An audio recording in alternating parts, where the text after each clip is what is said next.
Yo, yo, yo, what's going on, everyone? Welcome to a DFS strategy video for the 2026 Truist Championship. My name is Eric. I'm here at SweetSpotDFS to go over everything you're going to want to know on how to hit the optimal lineup this week. Of course, that means going over the golf course and tournament information, going over past optimal and GPP winning lineups, going over the bucket system for the Truist Championship. We might get into the Myrtle Beach Classic or the One Flight Myrtle Beach, whatever it's called. That's the alternate event. Maybe, maybe not. We'll see.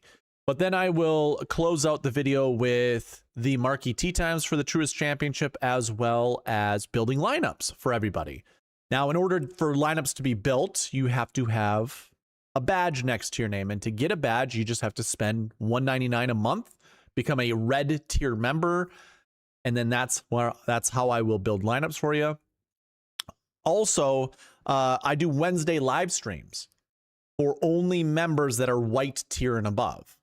So if you pay the $4.99 a month to become a white tier member, not only will I build lineups with you for every strategy video that I'm doing, but I will also stream for you guys Wednesday nights. And that's just me going over everything that I have learned. Last week, I went over the Scotty Scheffler analysis that was spot on. And which is kind of funny because Byron and I talked about this in our Sunday pod. If you didn't already know this, we recap the tournament, what went right, what went wrong, and then we preview the next week's tournament. So we previewed the Truist Championship, but we also recapped the Cadillac. And I had mentioned on there about pricing, and lo and behold, everybody that's in the content world is talking about price tags. Everyone's talking about salary construction in the way that Byron and I did it. Are we trendsetters? Maybe. I don't know. It's just coincidence. That could be also it. But it is kind of funny that even the top dog in the industry was talking about it with his co-host or with his guest. So anyways, I thought it was interesting because, yeah, that's a real thing. That's a real strategy, is to go with salaries. So anyways, there's one thing I want to mention. I'm going to throw some giveaway information on the screen for you. I forgot to do the update. I'm gonna try to do this really quick.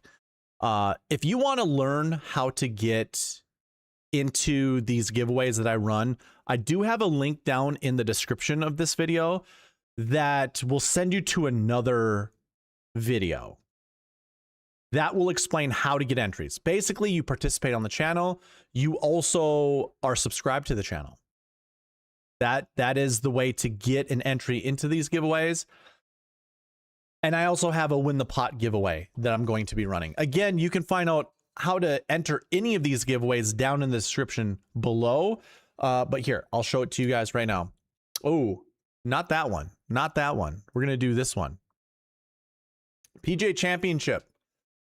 I do a win the pot giveaway. What that means is that goal that you see all the way to the left, I'm at 943 out of 950 subscribers. Now, the goal is 950.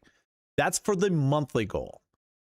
I will be running the monthly giveaway for this last month's entries shortly after this, but I'm going to timestamp or goal stamp or subscriber stamp, whatever you want to call it. 943 is what we're starting at. 943. So for every one new subscriber on this channel, I'm going to put $2 towards the pot, and the pot starts at 20 bucks. And I will be giving away whatever that amount of money that it ends up being the Tuesday before the PGA Championship. So if you're not yet a subscriber, subscribe. Super simple, super easy, helps me out. And in return, I will reward one of you lucky people.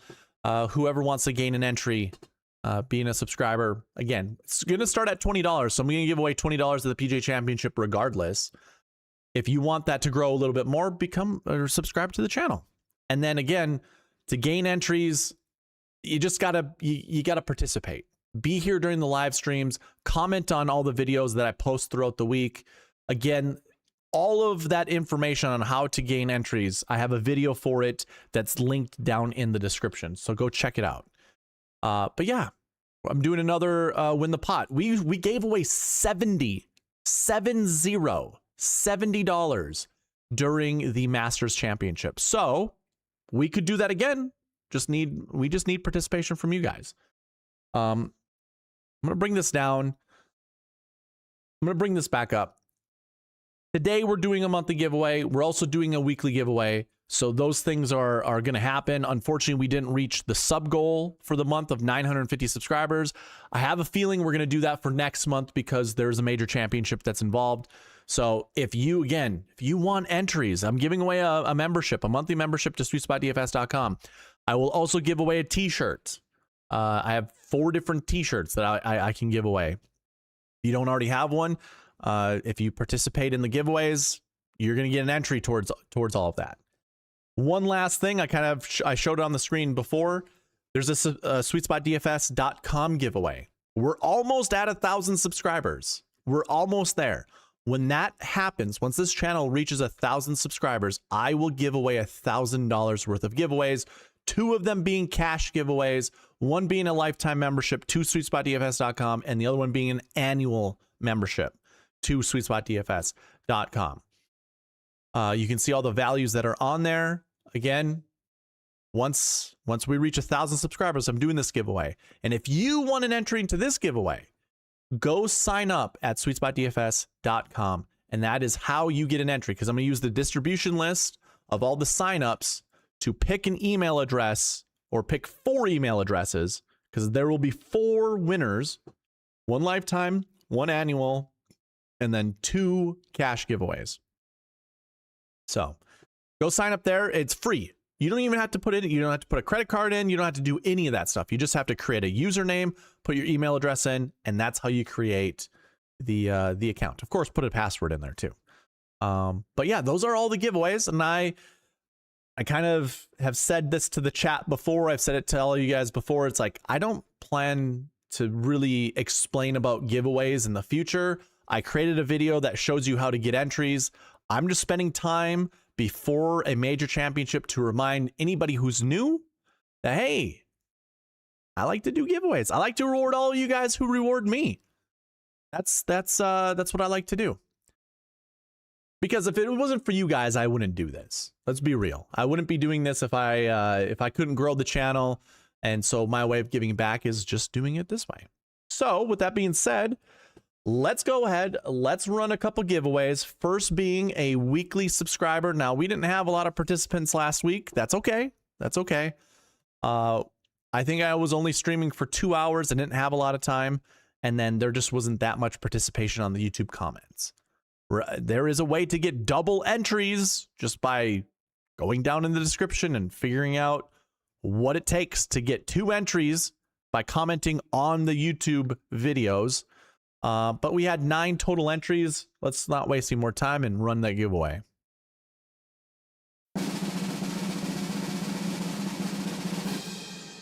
AJ Love, congrats, dude. It's been a while, but you got it. You are the winner. I think I have it. Is it Venmo or is it PayPal? I can't remember. Once you say it, I'll remember. But either way, 1 entry. That's all that AJ had, and it was during the roll call. Congrats, AJ. You are the weekly winner. Now on to the monthly winner. We had 147 entries. This included the Masters, so that's why there's a bunch. But this is for the month of April. Another drum roll, and we'll find our monthly giveaway winner.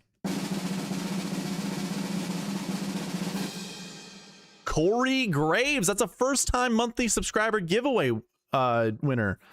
Corey Graves, wherever you are, if you're watching this, reach out to me, email me. Email me. 1, you are a SweetSpotDFS.com giveaway winner. So you get it 1 month free. You could start that next Wednesday or next Tuesday, and you will have it for a full month.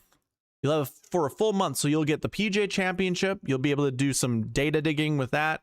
And then you'll also get the US Open. So that's available to you. You will have to reach out to me and let me know what your username is on SweetSpotDFS.com. If you don't already have an account, go create one, because it's the only way to get a free membership. You have to have an account on there already. Let me know what it is. Email me. But he got it through the Masters roll call. And by the way, for all giveaway winners, you have to reach out to me. If I don't already have your information, I'm not tracking you down. I can't. A lot of the people that are on here are all through YouTube. I don't know what your username is. YouTube doesn't even share your email address, so there's no way of getting a hold of you. You have to reach out to me. You have to reach out to me. So Corey, reach out to me. Okay, congratulations to both winners. We'll clear out the monthly giveaway winner. And then moving forward, so I am not going to put the weekly giveaways for this week's event or the Truist Championship. For the live streams right here, these will not go towards the PGA Championship. However, if you comment on this video after it goes live, just a reminder, this is a live stream. Once this goes on replay on YouTube, go comment down in the comment section, and I will put those entries towards the PGA Championship. I want more involvement there. There's a lot of people here in the chat. I should say a lot of people. There's a couple people who don't comment on the YouTube videos after they go live to get your additional entry that way. Super simple, super easy. So we will change this to the Truist, but it's going to be WFC for the Wells Fargo Championship, because guess what? That is what this tournament is. It's just a different brand, but it's the Wells Fargo Championship. First win for you. And again, a reminder, this is a live stream, so I'll talk to everybody. Joanne, what's going on? AJ, nice to see you. Nathan, nice to see you as well. The new job is going well. The debit card expired this month. I found out trying to get gas today. Oh, that sucks. That's no good. Johnny B, what's up, man? Nice to see you. Actually able to make it live versus playback. There we go. There we go. AJ says, my bank teller sees me every Monday for over 30 years. You think you would have reminded me that my card would expire? Nah, service isn't as what it used to be. Hoping to win the lifetime membership. There we go. Yeah, absolutely. AJ Love says, my first win since last year. I had 3 wins in a row. I think I remember that. Nathan going, I did a bad job. 2 weeks in a row. Now failed to comment on YouTube. It is what it is. You guys are here, so I get it. It's like, why would you rewatch a video? But you don't have to rewatch it. You don't even have to watch it. You just got to open it up and go comment in the comment section. That's all you got to do. But I get it. I get it. Life is busy. Life is busy. Okay. Like I said, this is a live stream, and we're going to go over through all the segments that we typically do. I will say this. I'm going to do one more housekeeping item. Just quickly, someone mentioned it. I did get a new job, so this is just a what do we call this? It's not a laundry list or whatever. Shoot, housekeeping item. There we go. So here's a housekeeping item for everybody. I'm still dedicated to my website. I am. I love my website. I use it all the time. I'm updating it all the time. This last month has been a crazy month for me. One, I was dealing with cluster headaches for almost a full month. So I couldn't really work on my website that much. And towards the tail end of those cluster headaches, I was transitioning to a new job. All the while too, hoping I didn't get in, but hoping that I would get into the US Open qualifier. I was on a wait list. So I was purchasing new clubs. I've been practicing as much as I can just to be prepared for it. There's a lot of things going in my life that have kind of kept me away from updating a lot of this golf stuff. So I apologize for those that, were members or were looking forward to, more updates. I will say this, I have started updates or started new tools, creating new tools that I just haven't been able to get back to. With that, there's also, quality of life items that I am creating for myself for this website to make things faster and easier. I plan to have showdown content on the website. So there is a back way of doing, like creating the data and updating the data to allow for that type of stuff to happen. So I think what I'm going to do on my website is I'm going to create a new page that will just show you weekly updates, and it will only be available for members. So members will be able to see what has happened, and I'll make sure to have, it'll be like kind of like a little blog type of thing. Like, hey, this week I worked on this. This week I did this. This week I was able to do this. Just to give you a little sense of, hey, this is still my baby. So just throwing that out there. I apologize again. Life has been very busy. Summertime too, it's really difficult. You know, the days are longer, so I like to be outside longer. And then when you come back in, it's like, oh shoot, I only got 2 hours. Whereas before you'd have like 4 to 5 hours to work on stuff. So just throwing that out there. Just want to give a housekeeping item that no. You're not lost, or I've not, you know, kept you in the dark or anything like that. I'm still, this website of mine is definitely something that I care deeply about. So throwing that out there. With that being said, I'm going to get into the first segment, which is the golf course and tournament information.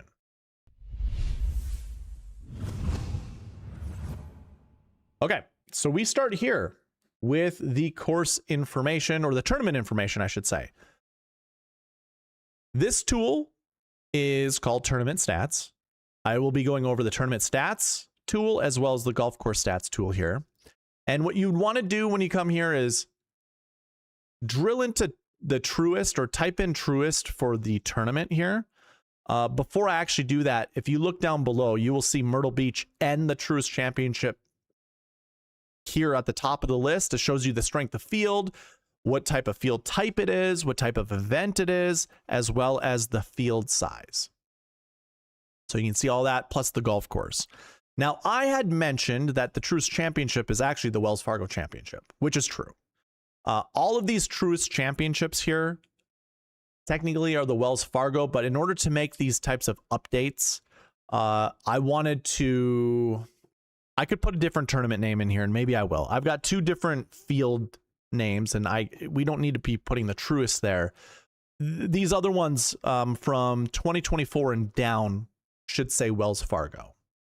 But the Wells Fargo now is the Truist. PGA Tour lost their Wells Fargo Championship branding. So yeah, it is the Wells Fargo. It's being played at Quail Hollow, which you can see over here on the golf course for all the tournaments that's been played, or all of the Truist, the Wells Fargo Championships. Quail Hollow is the main golf course, but the PGA Tour does like to use, or I should say the PGA of America does like to use Quail Hollow as the PGA Championship during some years. So in 2017, it was going through a renovation. So they used the Eagle Point Golf Club. Also, they had the PGA Championship there as well. In 2022, I think this was the President's Cup that they played at Quail Hollow, I believe, if my memory serves me correct. So they didn't play at Quail Hollow that year. And then last year was actually, well, last year was the PGA Championship again. That was where Quail Hollow hosted that golf course. So they didn't play it on the PGA Tour. Instead, they went to the Wissahickon golf course. So just throwing that out there, just so you guys know. When it comes to the sweet spot process, a lot, like if we were to go to the bucket system, and I know I'm going to talk about this a little bit later, but there are, okay, so this is what the bucket system looks like on the website, but I'm going to go back to the tournament stats. When I talk about course history, a lot of times you could just replace it with tournament history, because I want to show if the tournament is the same, you know, we have the same brand, we have the same, sometimes the same golf course. If this is supposed to be the exact same tournament that the Wells Fargo Championship has always been, why not use tournament history? You're going to see a lot of the same golfers. You're going to have the same prize pools. You're going to have a lot of the same that came from the Wells Fargo. So you could have tournament information, or you could have tournament history. One thing I'm going to try to do to combat that is I don't even know why I didn't think about this until just recently, but this little filter up here, I could actually put a golf course in here instead of a tournament. So instead of the Truist Championship, we could go ahead and put the Quail Hollow Club. And I'm planning on doing that. You could, it's going to be like a filter. You'll open up this filter, and above here, it'll say, do you want tournament buckets or do you want course buckets? And then that will be updated that way. And so you can see for whenever that the Quail Hollow Club hosts a tournament, whether it's a PGA Championship or a signature event or whatever, you will see kind of a better representation for that golf course as to what stats matter.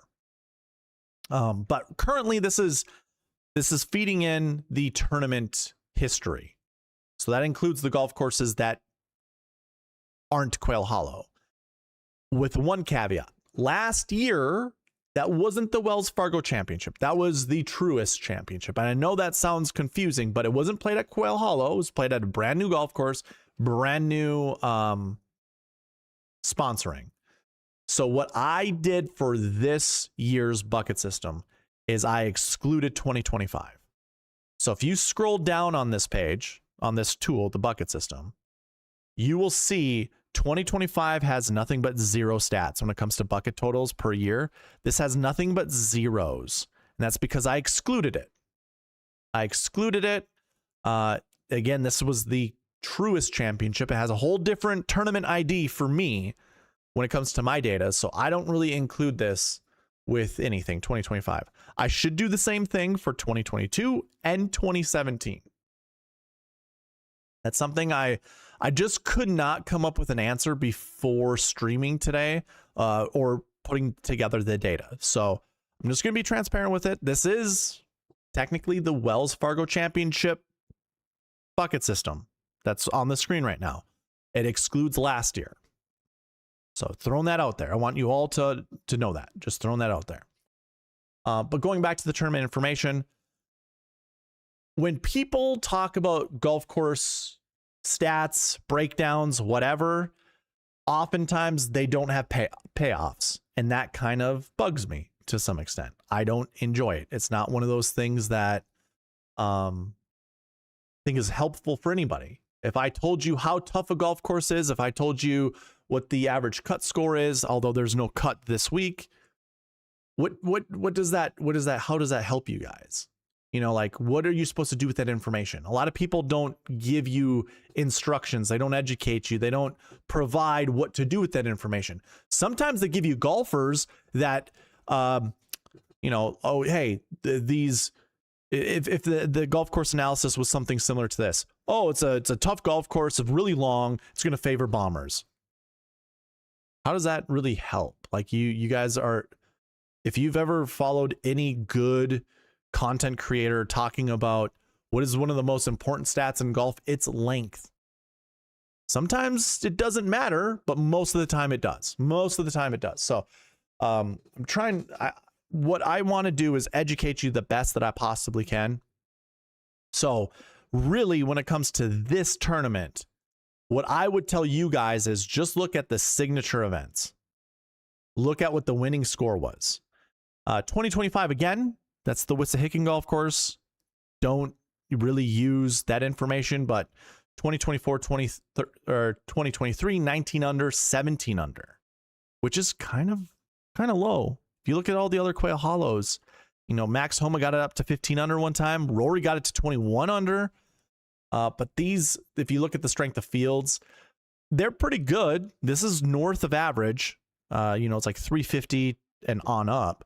And actually, if I select all and deselect 2025, 2024, and 2023, where those were signature events, you can see the average strength of field was 373. That's kind of what you had gotten. But let's go ahead, unselect everything, select 2026, 25, and 24. Yeah, and 24. There you go. So this is where you would get a little bit better information to use for filtering. That's the whole purpose of going over tournament stats and golf course stats. What filters should you use, especially on this website that I am showcasing? So average winning score, we kind of already went over that. It's between 16, 17 under. And that's what we've seen the last couple years. I think that we probably get the same thing. Just really depends on weather, but you've got the best golfers in the world playing here. The strength of field. Remember how I showed you the previous years from before 2024? The strength of field average was 383. Well, the strength of field average now that it's a signature event is 685. That's huge. It's a big upgrade, big upgrade. So better golfers are playing this. That means better scores will be posted. So the information beforehand, maybe not that ideal. Okay, Eric, what do we do with this? Well, a lot of the tools at SweetSpotDFS.com have these filter buttons on the left side. If you hover over it, you should see what filter it is, but you could also drill into each of these buttons and you will see at the top of what these filters are. Tournament stats filter. Okay, what do I get here? We get the field size. You get the event type. It's a signature event. We could just put that in and close this out. Make sure our dates are kind of, you know, they make sense for what we want to look at. So if I want to look at the last year, I would find, you know, the date that this tournament's going to start on. So 5/7, and I'd go back a full year. So I'd probably find 5/7 or 5/8. There we go. And this is kind of a full year's worth of data. This is what I want to see. So when it comes to signature events, just signature events, that's just one filter. You could put whatever filters you want. If we sort strokes gained total from top to bottom, here's what you get. You can see how many rounds of golf these golfers in this week's field. That's what this little box up here shows, is this week's field. How many rounds of golf have they played on signature events? What was their strokes gained total? This just shows you how good these golfers have been in signature events. You get Alex Fitzpatrick, who got 11th last week at the Cadillac Championship, so his stats are inflated. Alex Smalley had a good week last week. You can drill into each of these names and see what their performances were. I mean, Alex Smalley, 7th place finish at Cadillac and a 19th place finish at the Pebble Beach Pro-Am this last year. That's pretty good. But it is also only 8 events. And that's something you might want to be cautious about. But you can see like Kurt Kitayama at $7,800, 20 rounds of golf. That's 2 more rounds than Rory. And he's a full stroke behind Rory. But when it comes to the rest of these golfers, he's better than them. He's better than Sepp. He's better than Fleetwood, better than Cam Young, who just won last week. The stats that Cam Young have on the screen includes last week's event, the one that he won. So without that win, he would actually be a little bit lower. Of course, this year's Cam Smith is a little bit different than, you know, last year's Cam Young, a little bit different than last year's Cam Young. But yeah, this is what you would do. You'd put these filters in from the tournament stats page, however you want to. So I just had plugged in signature. We could come down here to strength of field, and remember, we're at 660, so I could put 600 to say 720, and I got 60 points on both sides. If I keep it right here, X out of this, now look how it updates. This gets updated, and you know, after you make the filters, it's still being sorted by strokes gained total. Rory's still at the top. Rory, Cam Young, Matt Fitzpatrick, Sepp Straka's still up there, by the way. Ricky Fowler also is up there. He was kind of at the bottom of the list of that last one, like top 10. This is a top 10 of this week's field. You can scroll up and down and find more golfers, but it shows the top 10 for whatever stat you're filtering on or sorting by. So yeah, Ricky Fowler, not bad. Siwoo Kim, Ludwig Oberg, Tommy Fleetwood. There's Alex Smalley still up there. So this is a good way to narrow down your player pools. Put the filters that you find from the tournament stats page, as well as the golf course stats, which I'll get to shortly, but use this to your advantage. This is just an educational thing for you guys to look at, and then we can go over some of those golfers that obviously we just did. Moving on to the golf course, again, it is the Quail Hollow Club. You would want to type in Truist and then find that tournament. Obviously, Myrtle Beach is also being played, so if you type in Myrtle Beach, and you wanted to look at that instead of Truist, you would unselect Truist, you would select Myrtle Beach, and then under the golf course, you would select the golf course that Myrtle Beach is being played at. So here, I'll just show you what that looks like. We can go ahead, click in Myrtle Beach. It's going to keep Quail Hollow Club here. You'd want to go and select the other one. If this information up here is empty, go and select the other one. Then you can get a little bit of a summary of the information. You can get a little scorecard down here with, if I have shot shapes for the tournament, you can see which ones are preferred. I do not for Myrtle Beach. It is an alternate event. I don't really care about it. I still play DFS contests for that event, but that's mostly to, you know, get the data. Anyways, Quail Hollow Club, 7,600 yards, pretty long. I actually didn't look at an updated scorecards. This is from last year's, so maybe it's a little bit different. Here's the big thing. Is this Bermuda grass or is it not? There wasn't, the tournament fact sheets were not updated. I don't remember if the GCSAA or just if they discontinued the tournament fact sheets, but that's where a lot of us would get our information as to how they're setting up the golf course. The rough length, the fairway length, the greens length, whether it's overseeded or not. I went back to 2024 and that tournament was played at the exact same time this tournament will be played at. It actually started on 5/9 in 2024. This tournament will start on 5/7. What they had on the tournament fact sheets was it was overseeded. I have no reason to believe that it is straight Bermuda. So whoever is saying that on X, on YouTube, whatever, if they're not getting it from the horse's mouth, I wouldn't believe them. Don't believe them. A lot of courses around the United States that typically have Bermuda, they are finally getting into the growing season of Bermuda. Likely that it's full on Bermuda is, well, let's put it this way. It's very unlikely that it's full on Bermuda.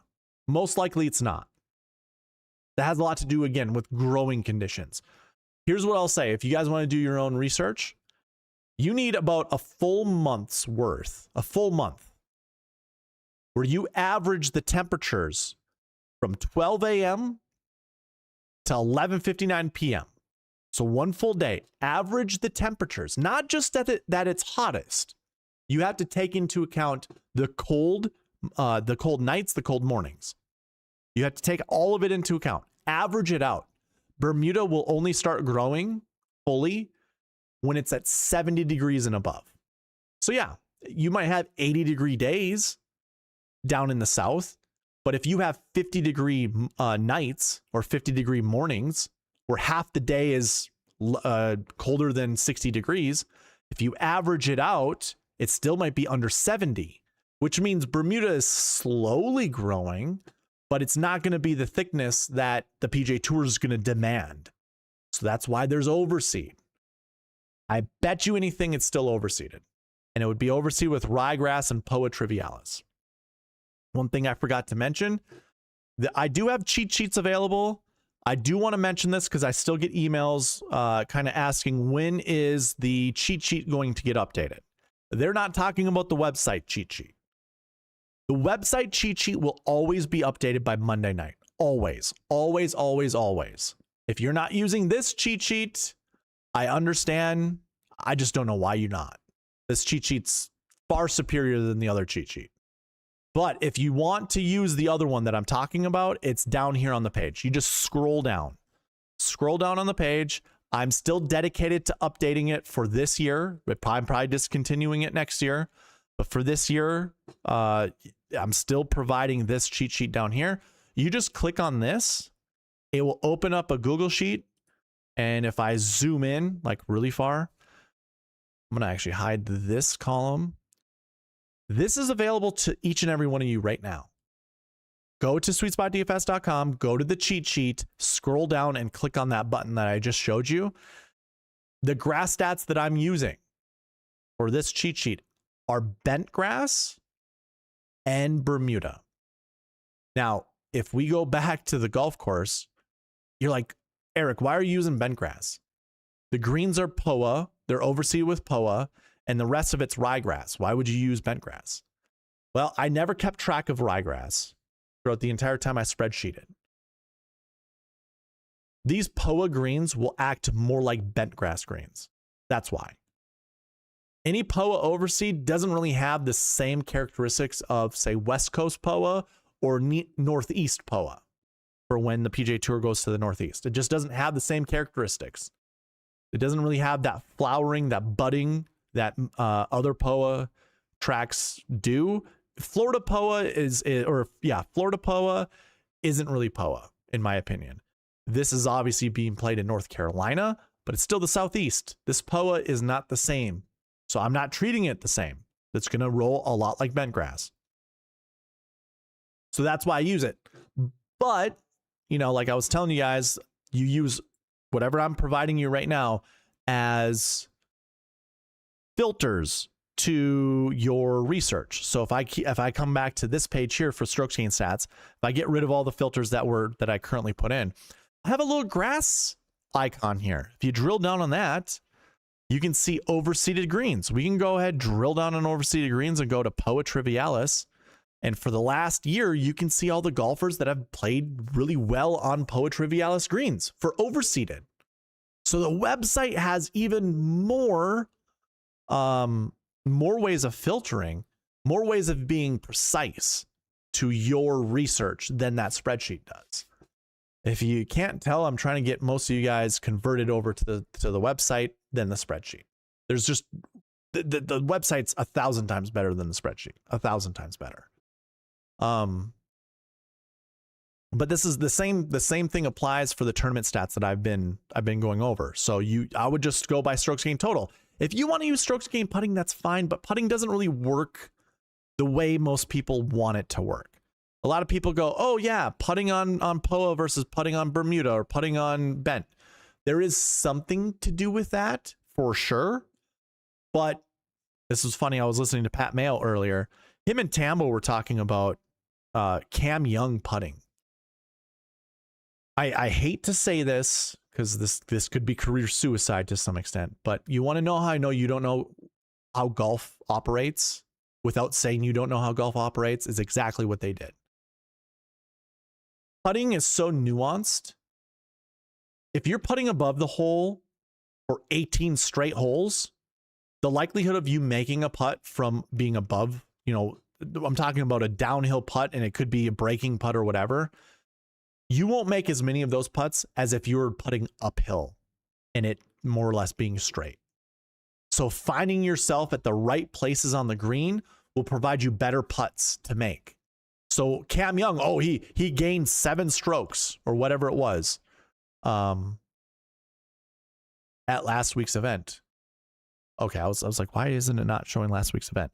It's because I've got the POA grass on there. But either way, why is it not, you know, how he gained 7 strokes putting? When does he ever do that? Well, let's put it this way. His approach game wasn't bad. His off the tee game wasn't bad. We're talking about even his around the green game. This is where, like, if you're an advanced golfer, if you're a competitive golfer, you are leaving yourself, or you're going to try to leave yourself with easier chips. You can certainly go flying for the pin. You can certainly go for the pin every single time and maybe short side yourself and leave yourself a very difficult chip, a very difficult bunker shot or whatever. But if you're playing smart, like say Scotty Scheffler, who's around the ground or around the green game is really good this year, it's because you're a smart.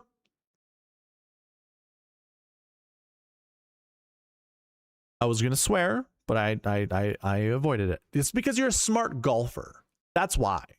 You're putting yourself in positions to chip it close, to make easier putts. There's a strategy with that. Sure, strokes gain approach doesn't look that great. Doesn't matter. You're giving yourself better putts. This is where the strokes gain analysis stuff bothers me to no ends, because it's all sheet data. Everybody's looking at sheet data and going, oh, when does anybody ever gain 7 strokes putting? I don't know. I guess when they leave themselves easy putts. And sure, every round is going to have a lucky putt or two. That's going to happen. But that only happens once, twice, maybe 3 times. Then everything else is within 15 feet. So if you're leaving yourself an easy 15-footer and you make the putt, I could make the argument these guys are really good with their approaches then, because they left themselves easy putts. The whole name of the game is to put the hole in the hole, or the ball in the hole, in the least amount of times. That's the whole name of the game. So anyways, that was a fun way for me to rant. Going back to the filters that I had. Poetriv, that's what I would use for the overseeded greens. I would not use the putting stats. That was the long-winded way of kind of coming back and saying, I just don't care about the putting stats. I care about strokes gained total. The name of the game. Getting the ball in the hole in the least amount of times possible. That's strokes gained total. It doesn't really matter what it looks like across the board, in my opinion. It all matters how they just their results. That's all I care about is their results. And it's the cream of the crop, guys. For these POA Triv greens, Fitzpatrick, Siwoo, Oberg, everyone's 8K and above, except for Nikolai Højgaard at $7,800. So I feel like you could anchor around just about anybody when it just comes to POA Triv for overseeded greens. It looks good. Now, if you're dubious and you're like, I don't know, Eric, I think these are Bermuda. Well, get rid of the overseeded greens and go ahead and put Bermuda for your green grass. And take a look at the golfers here. Look at that. It's a lot of the same dudes. Yeller Miraju actually pops up here. Alex Fitzpatrick pops up here, but a lot, and Alex Noren. But you got Oberg again, Schauffele again, Siwoo again, Fitzpatrick again, Cam Young again, Tommy Fleetwood again. I can't remember if Ben Griffin was up there or not, but maybe Ben Griffin.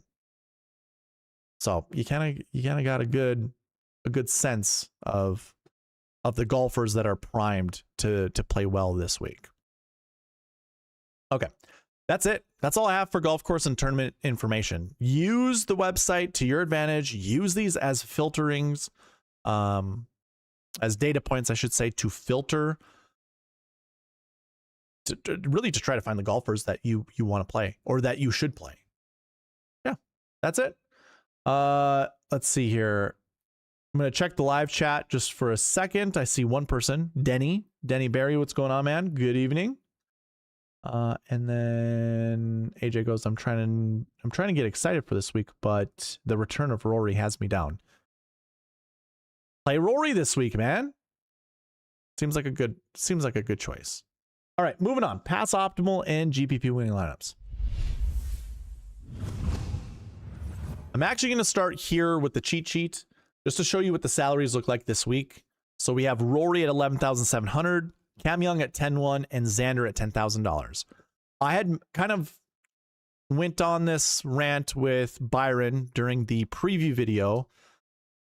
Well, the recap and preview that we did Sunday night.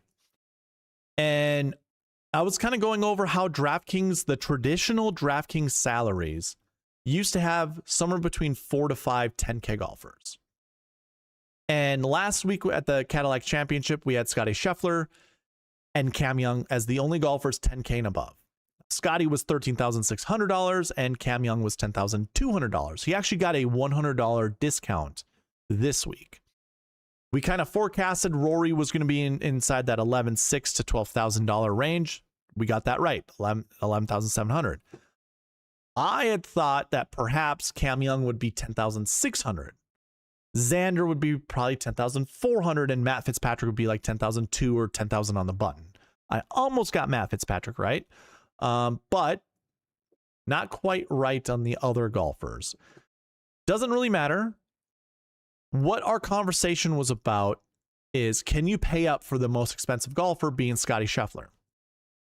Huge difference between Scheffler at $13,600 and McIlroy at $11,700. That's almost a $2,000 difference. You can do a lot with $2,000 in your lineups.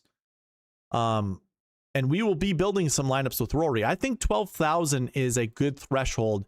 If you were going to follow that 10, 9, 8, 7, 7, 6 approach that I usually preach, you could do that with Rory this week. You can go 11, 7, 2 and 9, 2 and 8, 2 7s and a 6. Those other price tags might have to be the lower end of those. So like a low 9K. So if you were to go with Rory at 11.7, you might have to go to Sam Burns at 9.1 or Cantlay at 9.2 or McIntyre at 9.3. You'd have to do something like that. And then when it comes to the AK range, you might have to come back down to Jordan Spieth or Jake Knapp or Sepp Straka or something like that. That's a cheap AK golfer. And then in the 7K range, you might have to come down here for Sam Stevens, Matt McCarty, Max Homa, or something like that to make a 10, 9, 8, 7, 7, 6 work with Rory. Now, I'll dive a little bit deeper and see how well it will work with Rory. But going back to my conversation with Byron, when we don't have as many 10K golfers in the field, it really opens up the possibility, or really the probability, that you will have maybe 2 or 3 9K golfers in a GPP winning lineup. Because when we had 4 to 5 10K golfers, and then we had like 6 to 7 9K golfers, that's more people 9K and above than we have in any of these other events, because we still have 6 to 7 9K golfers. One of the great things on the cheat sheet is you could go in here, drill down on the bucket, and I know you don't know what the bucket numbers are, but I'm going to tell you right now, salary 2 is your 9K range. It will show you the total golfers up here if you put that filter in. So there are 8 9K golfers. If I go ahead and hit the eraser button, we have 3 10K golfers. So altogether we have 11. If we look at if we look at a traditional tournament, that's about the same number, if not one less. So it's not that far off, but the discrepancy or the disparity of salaries isn't as great. 11-7 Rory, but then we get to 10-1. That's the next 10K golfer. You could almost put a Cam Young and Xander lineup together and actually feel comfortable with it. Actually build a good lineup with that. Because if you went like 10-1, 10,000, Matt Fitzpatrick at $9,900 is also in play. So you could go Cam Young Fitzpatrick or Xander Fitzpatrick and still build a 10-9-8-7-7-6 pretty easy. But what I was kind of getting at before is like, you will still, in that 10K and 9K range, we will find somewhere between 2 to 4 golfers to finish inside the top 10. And of those 2 to 4, 1 to 3 of them will finish inside the top 5. Now, it all really comes down to how cheap, or I should say, of those golfers, who finishes better and what is their price relative to the other guys around them. Because if, say, Rory does finish inside the top 5 and he's 5th place or 4th place, but you have Fitzpatrick finishing 2nd and you have Sam Burns winning the event, there's no way you're going to build a successful Rory lineup. And what I mean by that is a successful Rory lineup that will make you thousands of dollars. Could you min cash? Yeah, you could. You could min cash that way. But we're trying to take down a GPP. You're here at my channel because I'm trying to give you the best tools to hit the optimal lineup. To make the optimal lineup, to build the optimal lineup. And if you don't, maybe you build the GPP winner instead, because the narrow focus allows us to get on better plays. So either way, what I'm trying to get at is when there aren't as many 10K golfers in the field, and again, I'm going to go back and say this. Byron and I talked about this before anybody else in the industry. A lot of people are talking about it this week because of what they've seen with the Scotty Scheffler performances and their price tags. Byron and I discussed it first. And the reason I'm bringing it up is because it's just been on the forefront. We've been talking about it a lot, but finally we're able to nail down why. And one of the podcasts I was listening to before, I think they got it wrong, where they were talking more about it being a signature event. Yeah, it is a signature event. That's right. It is a signature event. There are better golfers in the field. There are less golfers, but the price tags, it's about the price tags, not just the golfers. The same results happen every single week at every single tournament, whether it's a full field event or a signature event. It's just, this is more condensed. So where in a typical event, a cut event, you want that 10-9-8-7-7-6. You could still get that this week and it can still be successful. But with that kind of condensed version and with the price tags not being, wide, I would much rather see like Rory at 10,000 or not 10,000. I'd like to see Rory at like 12,400 and then put Cam Young at 11,600, then put Xander at 10.6 and then Fitzpatrick at 10.2. When you've got price tags like that, that's what DraftKings used to do. I don't know what their algorithm has in store now, but there are less 10K golfers. I know that for certain. If you had something like that, now you really have to make decisions because you probably want a 10K golfer and you might want an expensive one. And then you got to pair them with the right 9K. You got to pair them with the right 8K. But now that there are more 9K golfers, and I don't even know how many 8K golfers do we have? Do we have over 10? If we have over 10, this is really gonna, so we have 11. Okay, so we have 11. Yeah, so it does play into what I'm trying to say is we've got more golfers in the 9K range and the 8K range than we typically have ever had. That type of salary relief and just the volume of golfers in those buckets allow you to build more lineups or build lineups with more of those golfers in it. And now the 10K range doesn't really matter as much. Oftentimes you would still get 2 10K golfers inside the top 10, 2 9K golfers inside the top 10 as well. And it just really depends on how they finish. A lot of times you did want that 10K golfer with only one of the other 9K golfers. Now with this type of pricing, those 2 9K golfers are probably going to outperform a 10 and a 9. So throwing that out there, it's definitely worth a discussion. Again, it's something that everybody seems to be talking about this week is just pricing with signature events. I just think it's just pricing with these bad DraftKings prices. I'm continuing to be critical about how bad DraftKings has been pricing these golfers. I think it's based off of odds, yes, but I think they need to have a higher baseline for these 9K and above golfers. They just have to increase them just marginally, and it'll make for better lineup creation. With that being said, doing a little bit of a deep dive as to what lineups matter. Again, we can use the filters that I've been discussing before. This is a signature event, so we can go ahead, drill down on signature, and this will filter out all of the lineups that I have recorded. I record 3 lineups per event: the GPP winner, the optimal lineup, and the sweet spot optimal. The only difference between the sweet spot optimal and the optimal is that the sweet spot will always use $49,600 of the salary and above, unless you just couldn't find a lineup anywhere close to being good enough. The sweet spot optimal will always beat the GPP winner, and the sweet spot optimal will always use, like I said, $49,600 above. And if that ends up being the optimal lineup, then it's the second best lineup. That's what the sweet spot optimal is.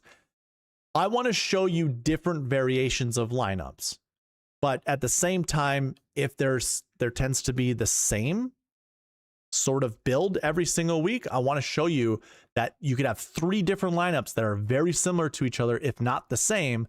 That's the right way to build lineups. So we just put a filter, like I just said, of signature events. So with signature events, we've got a total of 187 total lineups, all throughout the GPP winner, the optimal, and the sweet spot optimal. The most common lineup build is a 10-8-8-7-7-6, followed by a 10-9-8-7-7-6. So this is your more traditional lineup, but a 10-8-8-7-7-6 is very doable. And this actually kind of comes into the Rory McIlroy lineup. So if I bring up the optimizer, I just want to show you how these lineups will look if I built it, or if we build a lineup going 10-8-8 and then following up through that. Oh, by the way, you want access to my optimizer or the optimizer that I build, go to Fantasy Tools, drill into optimizer. Page will appear, but this is what the optimizer looks like. I'll show you what that page looks like here shortly. Here's the optimizer. If we were to go ahead and use this box of conditionals and go ahead and say 110 and 2 8Ks, and we just hit run optimizer, look at this. You get a 10-9-8-8-7-6. Ryan Fox being kind of the best value. Now, we could also just say, I don't want a 9K golfer, and so we put a 0 because we have a max and a min. So put 0 for 9Ks, and so a true 10-8-8 is what I'm looking for. But I don't want 3 8Ks as this is showing. So we do something like this. So we have a 10, 2 8s, no more, and then let the optimizer figure out the rest. Jesus Christ. It really doesn't want to play Rory McIlroy because Cam Young and Xander are just better values. Okay, fine. Optimizer, I have to just narrow it down even more. Here we go. So you get a lineup like this. Xander Schauffele at 10,000, Adam Scott at 8,900, Jake Knapp at 8,000, Kitayama at 78, Justin Rose at 77, and Justin Thomas at 76. I can keep running this until it breaks. Here's another 10, 8, 8, 7, 7, 7. Okay. Let's just, I hate when the optimizer doesn't work with what you're trying to say. Okay, now we have a 6 in there. This is going to follow the lineup builds that I was talking about. 10-1 Cam Young, 8-8 Matsuyama, 8-6 Goddard, 7-8 Kitayama, 7-5 Bridgman, and then you get Pearson Coody at 6,900. That works. But there are different iterations that we can build. Here's a Rory lineup finally with 2 min 8K golfers, 2 7s, and a 6. That works. Kind of getting the same thing. So if we didn't like Jake Knapp, he's got a sprained thumb for those that don't know. We can kick him out. And now we get the Hideki Goddard combo. I don't know why that's happening so much. Let's go ahead and, I think it's trying to pick a Marquee Tee Times. So let's just kick out Hideki. Make it, force it to choose something else. And a lineup like this is fantastic. Xander, Adam Scott, Goddard, Kitayama, Thomas, Yellow Miraju. I don't want to bring it back Yellow Miraju and kick out Goddard because we're just getting too many of those types of lineups. Run this again, and now you get Rory, Harris English at 82, Spieth at 8,000, Kitayama, one of those better stat guys, Justin Thomas, a pretty good stat guy, and then Taylor Pendrith. So there we go. Those are some good 10, 8, 8, 7, 7, 6. And again, using the optimizer, I plugged those numbers in here and made the optimizer choose at least 110, 2 8s, no 9Ks, 2 8Ks, and at least 1 6K. And then it filled out the rest for me. Knapp has withdrawn. Oh, well, good. I didn't see. I literally got home maybe like 30 minutes before I went to stream, so I have not seen any news. Thank you. So if you have already gotten the optimizer, all you would do for Jake Knapp, by scrolling real big for you guys, you've gotten this. You can do one of two things. You can go ahead and delete him like that. And you can leave it like this if you want. I like to make it look prettier. You could also do this. Put 0 in this column right here. And the optimizer probably won't pick them. It's not a guarantee. Sometimes it kind of stumbles, the optimizer does, and doesn't know what to do because Knapp fits one of the buckets that we need him in. But what I would do is I would just copy from like Jordan Spieth down, paste that in here, and just make sure you don't have any duplicate like Brian Campbell's down here. So there you go. I'll zoom out a little bit. Go one up, or maybe one down. One up, one up. Okay. So take that down. This is what the optimizer page looks like. You would put your email address in here, hit request now, and then I would get an email that would notify me that you're looking to use the optimizer. So if you want it, again, go to the website and then go down to optimizer, and that pop-up will appear for you guys. Okay. So 10-8-8, 7-7-6, 10-9-8, 7-7-6. We'll probably build a lot of lineups like that. Another common lineup is the one we kind of already seen, the 10-9-8-6-6, or I'm sorry, 10-9-8-8-6-6. 10-3-8's a 7 and a 6. So actually those lineups that I was like, God, no, I don't like those. Those are actually pretty, those would be good. Those would be good this week. But that's one way to look at this data. I just put in a signature event as my filter. That was it. We could also go down here and do that strength of field thing that we did earlier. Go 600 to 720. And we can look at the most common lineup builds here. 10-9-8, 7-7-6 is the most common lineup build. 10-9-8, 3 7s, 10-8, 3 7s, and a 6. There's that 10-8-8, 7-7-6. So it's a lot of the same. A lot of the same type of salary builds that you'd want. Another way we can filter out, hit the little bullseye up here.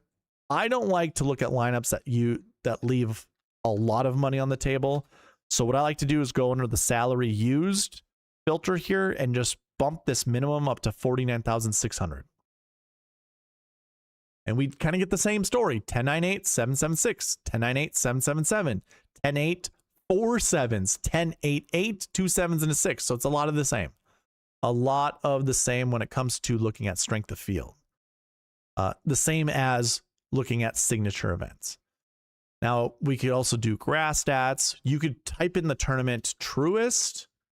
We can look at just this event. What lineup is the most successful? And it's a 10-9-8-7-7-6. If you drill down into this, we can see what years those apply to and what type of lineup it applies to. So 3 SweetSpot optimals, 1 GPP winner, 2023, 2 in 2021, and 1 in 2019.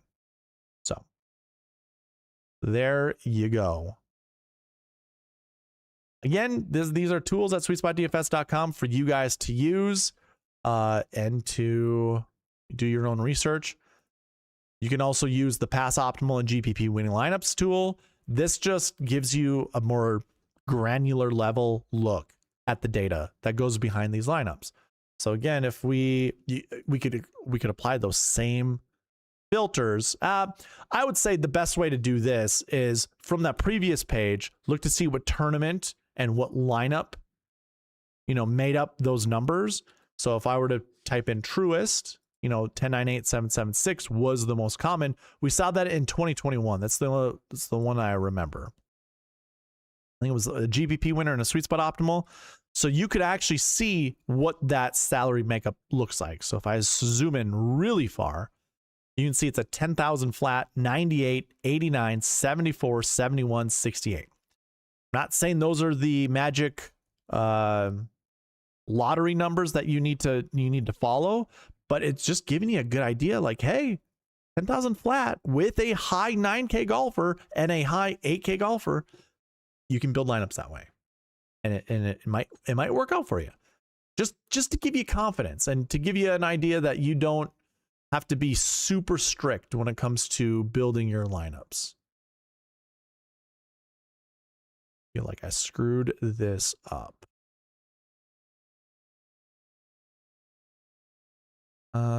One way to fix it is just hit the refresh page. Okay.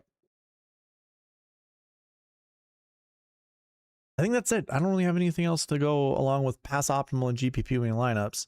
10-9-8-7-7-6, 10-8-8-7-7-6 works. We just went over those signature events. I didn't really see 3 9s and 3 7s. I think 3 9s and 3 7s happen more often when Scotty Scheffler's in the field. So I could give Tambo his due when it comes to, different lineups when Scotty's there working out, but still don't really agree with a lot of the things that they said in their podcast with Pat, or his podcast with Pat.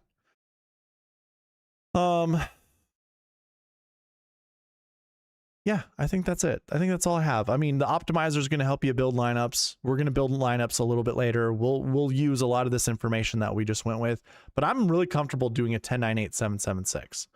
Like, I'm cool with just going 1, 1, 1, and just seeing the different types of lineup builds that the optimizer is going to try to select for us. Like this one right here, it's pretty good. Cam Young at 10-1, Fitzpatrick at 99, Harris English at 82, Kitayama at 78, Keegan Bradley at 74, and Ryan Fox at 66. We can bring back Fox, and maybe we don't like English. We can kick out English. Try it again. Run it again. I actually do like English this week, so got no issues there. Now it's a little bit different of a variation. We got Cam Young with Tommy Fleetwood as opposed to Matt Fitzpatrick. Then we get Goddard. We still get Kitayama, but now we get a Tony Finau at $6,300. Hey, this could be the week that, a Tony Finau is going to be a good play. So yeah, you can use this optimizer however you want, and I'll showcase it a little bit later when I build lineups for people. But yeah, that's it. That's all I have for Pass Optimal and GPP winning lineups. We'll get into the bucket system here shortly, but I have to say hi to a few people that walked in. Razor Sharp, what's going on, man? Nice to see you. I believe Nat withdrew. Yep, I'm taking your guys' word for it, so I'll have to update that. I'll have to update a lot of things a little bit later. Not sure about Rory after your pricing speech. I mean, I think if you want to go with Rory, that's fine. Another way to look at that, by the way. So Rory's 11,600, 11,700, 11,700. You could go in here and you could use the highest priced golfer and just put in like 11,400 to, let's say, 12,000, just 12,000. And now we can see what Oh, and also I would also do this for salary use. Let's go 49.6 and above. So we get 97 lineups we can look at, and this is where you can find the most common Rory lineups, like lineups that start with an $11,000 golfer. And you can see down here what the max salary was for some of these golfers. It's between 11.4 and 12,000. 11.6, the Masters. That was Rory, by the way, 11.6. And you can see the minimum. There's Tony Finau, right? I'm not saying that those parallels work, but you could do something like that. Total ownership, less than 40%. Tony Finau will give you a 0.12% player. You can get down to that 39%. Maybe not with Rory, but maybe. But these would be your Rory lineups. Definitely a 10 and a 10K golfer and an 8K golfer and a 7K golfer. 10, 8, and 7. You get that with, I mean, the majority of lineups. There's 26, 37, 48. That's half. That's nearly half of your lineups. Have a 10K golfer, an 8K golfer, a 7K golfer. Just those three numbers, those three salaries.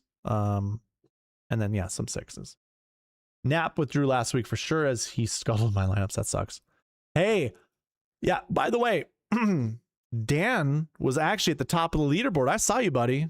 After day one, he was third place. I think either late into round one or at the end of round one. And that was with a Jake Knapp withdraw. With a Jake Knapp, with giving him 0 points. He was at the top of the leaderboard. So congrats, man. Or I should say, sucks, but you had a hell of a lineup.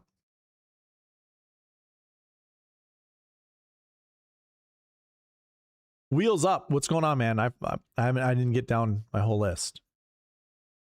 I got to the not sure about Rory after your pricing speech, but what's going on, man? I started without you. I'm at 8 o'clock Central Standard Time all the time. You're late, buddy. You're late, pal. Hey, what's up, AJ? Nathan, Joanne, Denny, Razor. Wheels up, says Lombardi.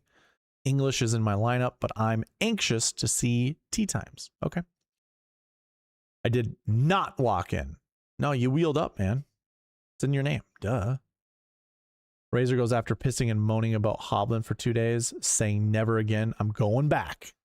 I think that's fine. Yeah, I think it's a good play, Hovland, at this golf course.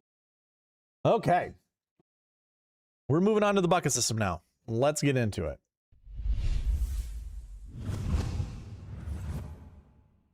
You can use the bucket system for the Truist, or you could use it for Myrtle Beach, by the way. You go ahead and put in Myrtle. This will get updated for Myrtle. You can do all of your Myrtle Beach research on this website. It's super good. I would do that. The cheat sheet also has Myrtle Beach in here. So you can do a little bit more. It has the salaries now, has everybody sorted by their salaries, what their buckets are, all that good stuff. So you guys can do your own research on SweetSpotDFS.com and figure it out that way. But going back to the bucket system for the Truist, not the Myrtle Beach, the Truist. I mentioned this at the beginning of the video. I did exclude 2025 from the bucket system, but it has every other year that there was an event for the Wells Fargo Championship. So that includes 2022, where it was played at Potomac. It also includes 2017, where it was played at Eagles Point. It also excludes 2020 because no tournament was played. So if you don't like that, I understand. I do believe in the power of tournament history, just as I do with course history. Not as much, but the Wells Fargo Championship means something to these players that continue to come and play and continue to play well. So I want to provide that to some extent in the course history portion of this. So just so you know, that's what goes into the course history. It's really tournament history. And I did say at the beginning of this video, or I can't remember where it was. I do plan on creating 2 buttons. One will be for tournament buckets, like the tournament history buckets, and then the other one would be course history buckets. So you just toggle between the two, and instead of the tournament showing up here or the tournament options, you can choose golf course. So that will be nice. That will be nice. And I think I can do that somewhat simple. That will be something to do in the future. Either way, just letting you know that the bucket system this week will have those other golf courses involved, except for last year's tournament. So with that being said, this is the website. I will come back to this, but I also want to point out that on the cheat sheet, not the updated cheat sheet, but if you scroll down and you click on this cheat sheet, this opens up. There is a bucket system here as well. This has projections in it. The website currently doesn't have projections. That is something for the future. I will try to get that out. I'll try. Well, I won't be able to do it for the PGA. Never mind. I have a very, very busy week ahead of me. I won't be able to get it updated before the PGA. But it is on the forefront. There are a couple things I want to do. But either way, projections, we'll be going over those. And it's just to make sure that the projections are correct or that they make sense. And I'll get into that here, well, very, very soon. Because if the projections are kind of, you know, if we got a lot of expensive golfers in a bucket and the bucket's telling us we want to play at least 3 golfers, we might not be able to play at least 3 golfers. We're going to have to make that determination when we see those buckets. Okay. So I said we'd go back to the website. We're going to stick here. We're going to stick with this bucket system. And I am going to go ahead and put a filter. You guys can as well.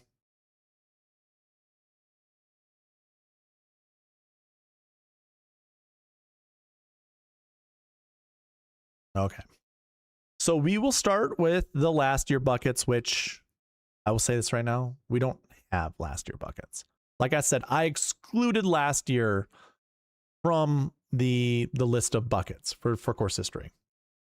So everybody will be in the last year's 6 bucket. I know I was talking about tournament history, and technically this is the Truist Championship, but in reality, it's the Wells Fargo. This is the Wells Fargo Championship. Last year, that was a whole different tournament. The Truist was something different than what the Wells Fargo Championship was. So, throwing that out there, I don't care. I don't care about last year's stats, so we're going to move on. For last week's stats, to read the bucket system, if you're doing this yourself, for last week 1, this 2.04 to 4.09, remember we always round down with the minimum, and we always round up with the maximum. So 2.04 becomes 2. 4.09 becomes 5. If I look at the optimizer for this last week 1 bucket, you can see the minimum is 2, the max is 5. I'll even zoom in for you guys to see it a little bit better. It's above my head, it's highlighted. 2 to 5. Just throwing that out there. Okay. Here's what we're going to do. We're going to look to see, does that make sense this week? And the way to do that really is to use this cheat sheet up here. This is so much easier to use than the other ones. So go ahead, drill into the buckets. And remember, we are on last week 1s, but we have a different filter in. Oh, we're on Myrtle Beach. Sorry. Here we go. For the Truist Championship, drill into here, and we're going to look at last week 1s. Here are all the golfers that finished inside the top 20 last week. It's a lot of good golfers. We have a total of 21. Scottie Scheffler's one of them that isn't playing this week. I think there's one more. So when we look at the price tags, I mean, shoot. We've got 10-1, 9-4, 9, 8-9, 8-7, 8-3, 8-1, 8,000. With a minimum of 2, there's not a combination of 2 of these guys that's too expensive.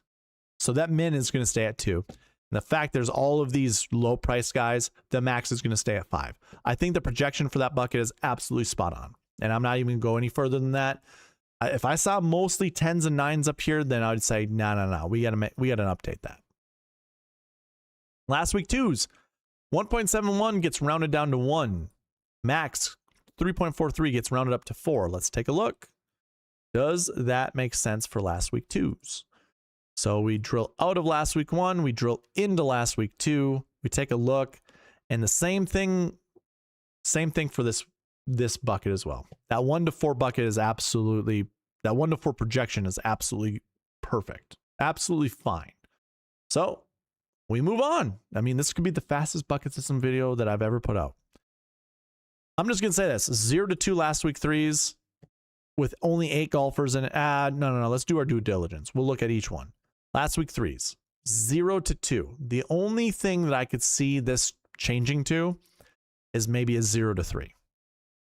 We got Matsuyama, English, Keegan. There's not enough golfers to make this a 3. So we move on. Last week 4s. What did we have here? Last week 4s, 0 to 2. The other thing to go with the buckets is we want a 2-point buffer.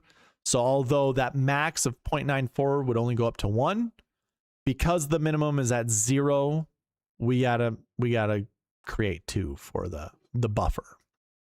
So with that being said, looking at the golfers for this last week 4 bucket, there's not enough for me to change it to a 3. Although I will say I do like the low price golfers. Hisatsune, Rogers, Novak, Sungjae, Tom Hoagie. Sign me up for those guys. But I wouldn't want to put, I mean, 3 is borderline. I could almost see myself wanting to do like a Bridgman. Nah, 2's good. I was like, I could do a Bridgman with the Novak and an M. I think that's where you'd probably be harming your lineups. You don't want to do that. Okay. Do we need to talk about bucket 5? No. Bucket 6, golfers who did not play last week. So that would be Rory. Rory's going to be in this bucket, but let's see who else is in this bucket. We had 2 10K golfers and above. 2, actually, this is perfect. This is a perfect representation as to how projections work and whether or not we should keep them or not. This is a bucket worth looking at because look at all the good golfers in there. We've got 11.7 Rory, 10,000 Xander, 9,900 Matt Fitzpatrick, 96 Ludwig, 93 Bobby Mack, 92 Cantlay. Jake Knapp has withdrawn. Just throwing that out there. Then we get Finau, Hughes, and Simpson. Now this bucket is a 0 to 3. It's technically a 1 to 3, but I have it on the optimizer as a 0 to 3. And I think this is for good cause. I mean, I could push this to a 1 and then make sure that we are selecting golfers because they're all good. I don't see a reason why we wouldn't put at least one of these golfers in our lineups. You know what? I'm doing it. I'm changing it to a 1. I want to anchor around those golfers.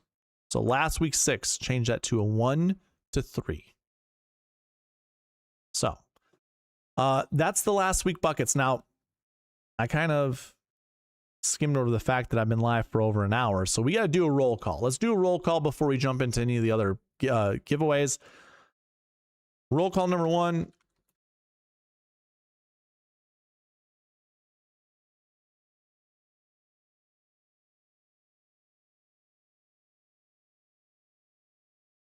Let's hit the sweet spot.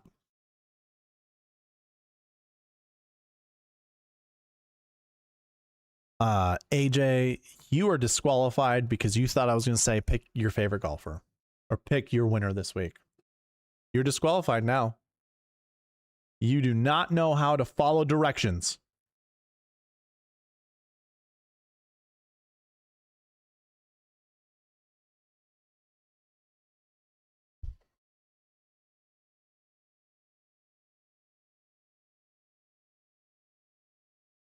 And by the way, if you're not listening to this while my type or my message went through in the chat, you're behind. So I would say bump it up. I mean, there's a 10-second delay, so there will be a slight delay, but if you didn't see that come across as I was saying it or shortly after, you might be behind. Hit the live button down here. Hit the little live button, make sure that you're caught up.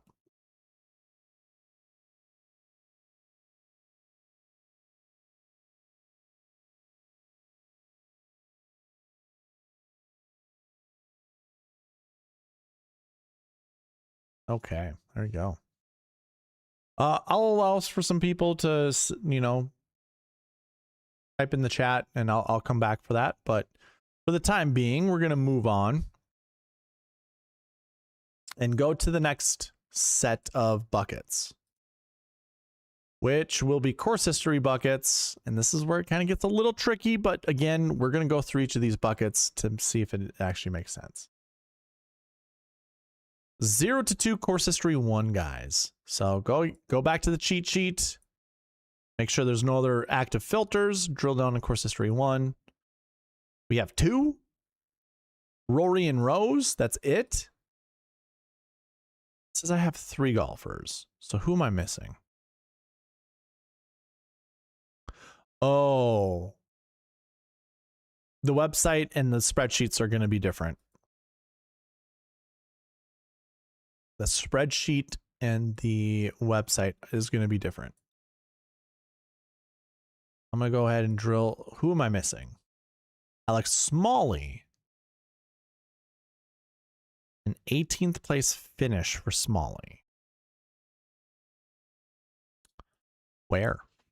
At what week did you, Mr. Smalley?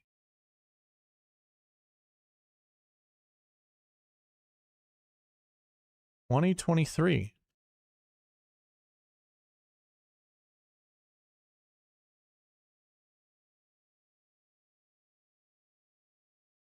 But he also has a missed cut. Oh, that's why.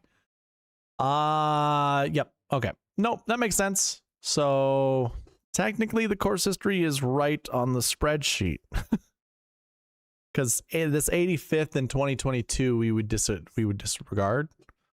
So he technically would have an 18th place finish.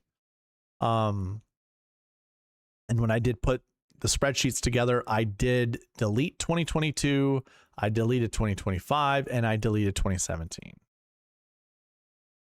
Whereas the website is only getting rid of 2025. So we're using tournament history on the website. Either way, as we look at Alex Smalley in this group, it's not going to change from a 0 to 2 to 1 to 2 or a 1 to 3. It's not going to change. It's still going to be 0 to 2. So that's good. I'm cool with that. I'm not anchoring around any of these golfers. Rory, sure, but I would never anchor around Rose or Smalley. I'll just drill into course history 2. That's where we should see Alex Smalley, right? In this other one. But let me go to here, and it says 1 to 4. Okay. So now we go from course history 1 to course history 2. And no, Smalley would not be in this one, would he? He'd be like way down low. It's 85 plus 18. That's 103 divided by 2. That's 50. So yeah, he wouldn't be in this bucket. He's going to be in the next one. 1 to 4. I think that's pretty spot on. A lot of 7K golfers, AKs, and a lot of 9 and ups. So it would be difficult to make this a 2 to 4 bucket. I don't think it's a 1 to 5 bucket. I don't think I want to play 5 golfers from this bucket. So 1 to 4 is absolutely fine, and I should have that right here. 1 to 4. Yeah, I've got 1 to 4. This is the optimizer, by the way. Going to the next one. 2 to 5. This could be a 1 to 5. It's very close, but we'll keep it at 2 to 5 if it makes sense. So course history 3s. This is where we're going to find Smalley on here versus not seeing him on the spreadsheet that way. But let's see here. 2 to 5. The only golfers that I think are worth playing. I mean, Knapp is not in here anymore. Jake Knapp is not in here. And here, let's do a quick test. So this is being pulled in by formulas and stuff like that. I'm going to get rid of Jake Knapp from this page. So Jake Knapp at $8,000. Let's just go ahead and delete him. Go back to the bucket. It's still a 2 to 5. It's not as high, but it's still a 2 to 5. 2.18 to 4.36. It drops on 2.14 to 4.29. So it's still the same. Still the same.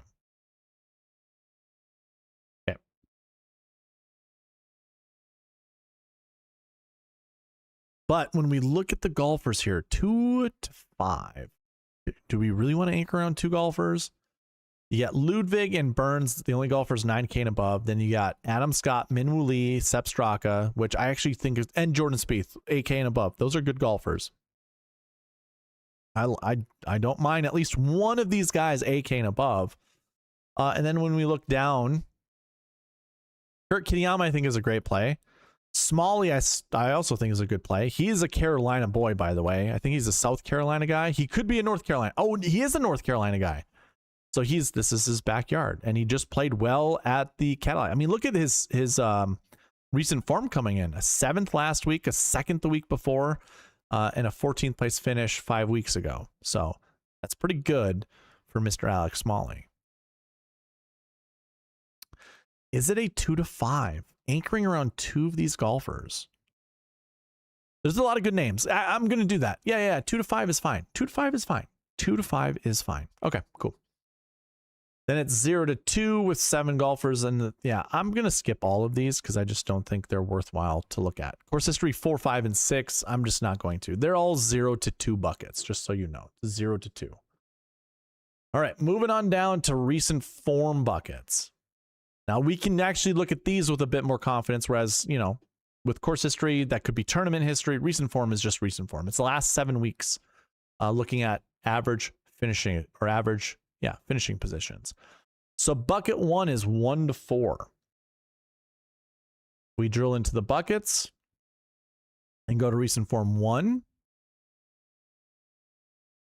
Here are 1 to 4 golfers. This is the whoa. Okay. Oh, it took a while to update. I was like, what? That makes no sense. We have 12 total golfers. It's Rory, Cam Young, Xander. There's a lot of 10K guys. There's a lot of 9K guys. Ooh, what is our projection for this one? 1 to 4. Yeah, this is perfectly fine. 1 to 4. If it was like 2 to 4, that's where I'd be like, I don't know, guys. It doesn't seem like a 2 to 4 bucket because there's so many 9K and above golfers. But at least one of these guys, yeah. And up to 4, if we can do it. You know, you could go 2 9s, an 8, and one of these 7s or 6s. There's Alex Smalley for Mr. AJ Love.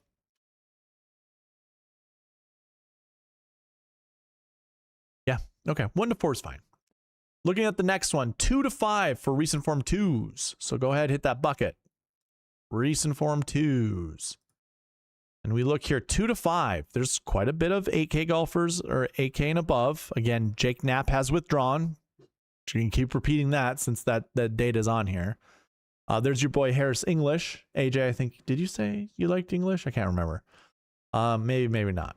But Fleetwood, Burns, those are the only 9K golfers. And we get a good chunk of 8Ks, a good chunk of 7Ks, and equally the same amount of 6Ks. It almost looks like. 2 to 5. I think that's fine. 2 to 5, because you can find some 7K golfers in here that I think will be worthwhile playing. And even some 6K golfers. Yellow Mirage, who's down here. Aldrich Podgeater's down here. Bud Cauley. I actually like Bud Cauley this week. And Pearson Cootie's not bad. So 2 to 5 is fine. Then it's a 1 to 4 for recent form 3s. This is probably the rest of the golfers in the field. I mean, there is a recent form 4 bucket, but that's whatever. And this is also another 1 to 4 bucket. You got Bobby Mack, Ricky Fowler, Hovland, and Minwoo and Sepp Straka as the only guys 8K and above. I'm not sure that core of golfers makes me want to anchor at least around 1 golfer. So if we take a look at the rest of the guys in the 7K range, it's Spawn, Højgaard, Batia, Thomas, Gerard, Hall, Taylor, Homa, Berger, Tahoma. Then it goes Berger, Hisatsune, Fox, McCarthy, Poston. There are some good names down here. I'm okay with making this a 1 for the minimum. I'm okay with making this a 1. So, but it's a 2 to 5. Did I? Oh, no, recent form. Here we go. Whoa, that was close. 1 to 4. Sure. Yeah. And then recent form 4 is 0 to 2. So we're at least picking 4 golfers from the recent form 1 to recent form 3 bucket. One thing to note, one thing I forget to do every once in a while. When we look at recent form 1s, we had, 3 golfers in there? Or 2 golfers? You had Rory and Justin Rose. Rory's expensive. Rose is not. Recent form 2. There's 2 golfers in recent form 2 that we want to maybe select from. So we go back to recent form 2s. If we went with like a Rory lineup, can we actually pick 2 golfers from here? And I think we can. I think you can actually put a pretty good lineup together. I mean, you could put Noren at 74, Bridgman at 75. I think that's fine. Okay, so Rose was not the guy I was thinking of. I forget who the other guy was. You could put Yellow Miraju. You could go with like Yellow Miraju and Thigala or a Corey Connors. Those are good plays. You could put that with Rory. So you go with Rory and then these 2 guys. And then the other bucket we want to look at, recent form 2s. Or was that, did we just look at recent form? No, it was recent form 3s. Oh no, those were recent form 2s. Okay, so recent form 3s, we want at least 1 guy. And I know there's some expensive dudes, but do I like Bobby Mack or Ricky Fowler that much? No, I don't. Maybe I could get away with a Hovland or a Minwoo or even a Sepp. I like Sepp, like going with Sepp.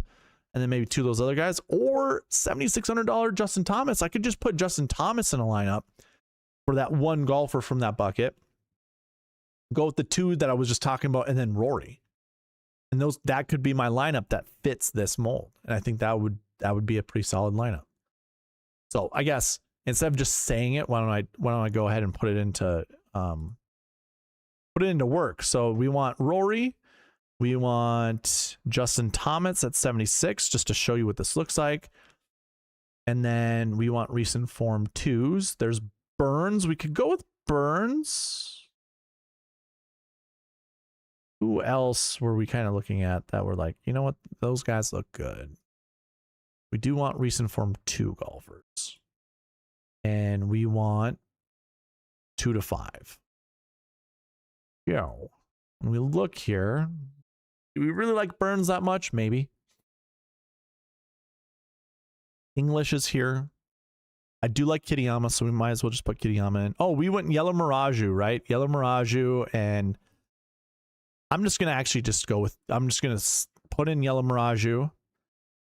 So I have 3 golfers that I've just locked in: Yellow Miraju, Justin Thomas, and Rory. That's 1 guy from the recent form 1 bucket, 1 guy from the recent form 2 bucket, 1 guy from the recent form 3 bucket, and then I just hit run optimizer, and I'm going to get a lineup.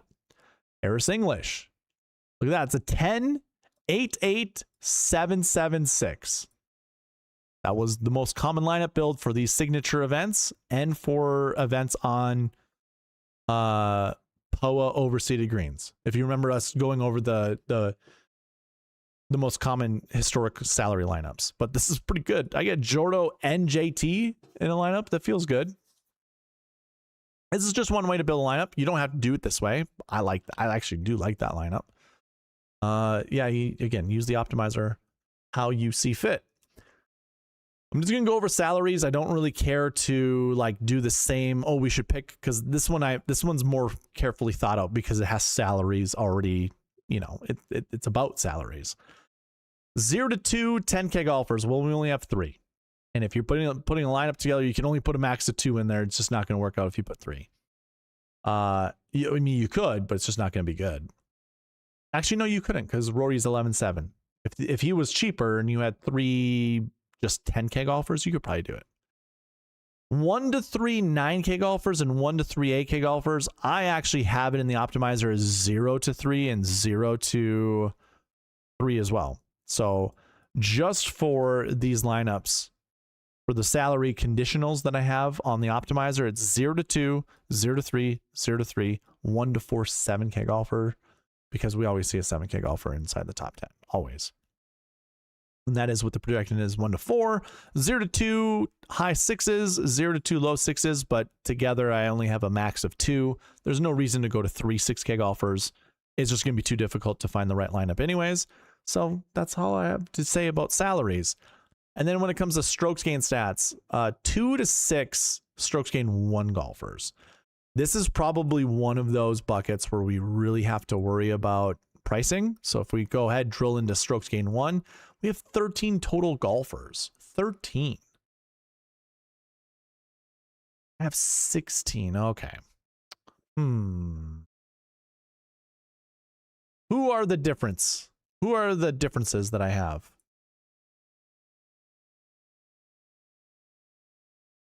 We'll go by salary.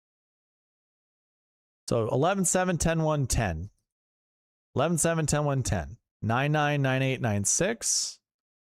99, 99, 98, 96. We're missing some 9K golfers, it looks like. Ricky Fowler. What does your stats look like, sir? He's barely positive around the green in the stats here. I bet you he's negative.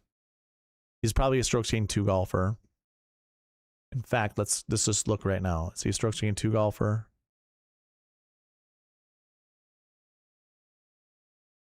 There he is, Ricky Fowler. Okay. Yeah, I'm not too okay. I'm not going to use the I mean, it's three different golfers. This projection was what again? 2 to 6? Yeah, that's cool. I'm cool with doing 2 to 6.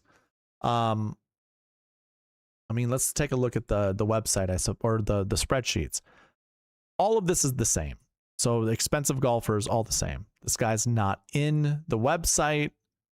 I wonder how many are close like that.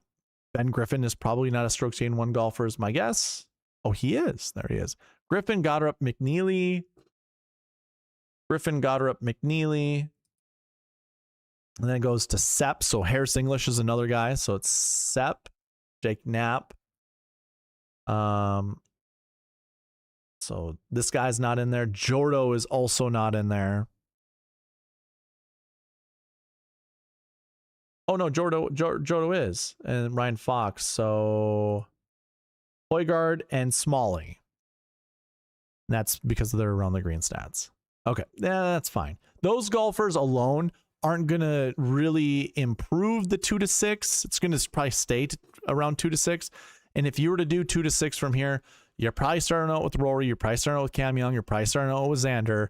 And then anchoring around one of these 3 9K golfers, I think it's fine. You could also even anchor around some of these 8K golfers, and that's fine. You can find your 2 dudes that way. I think that's fine.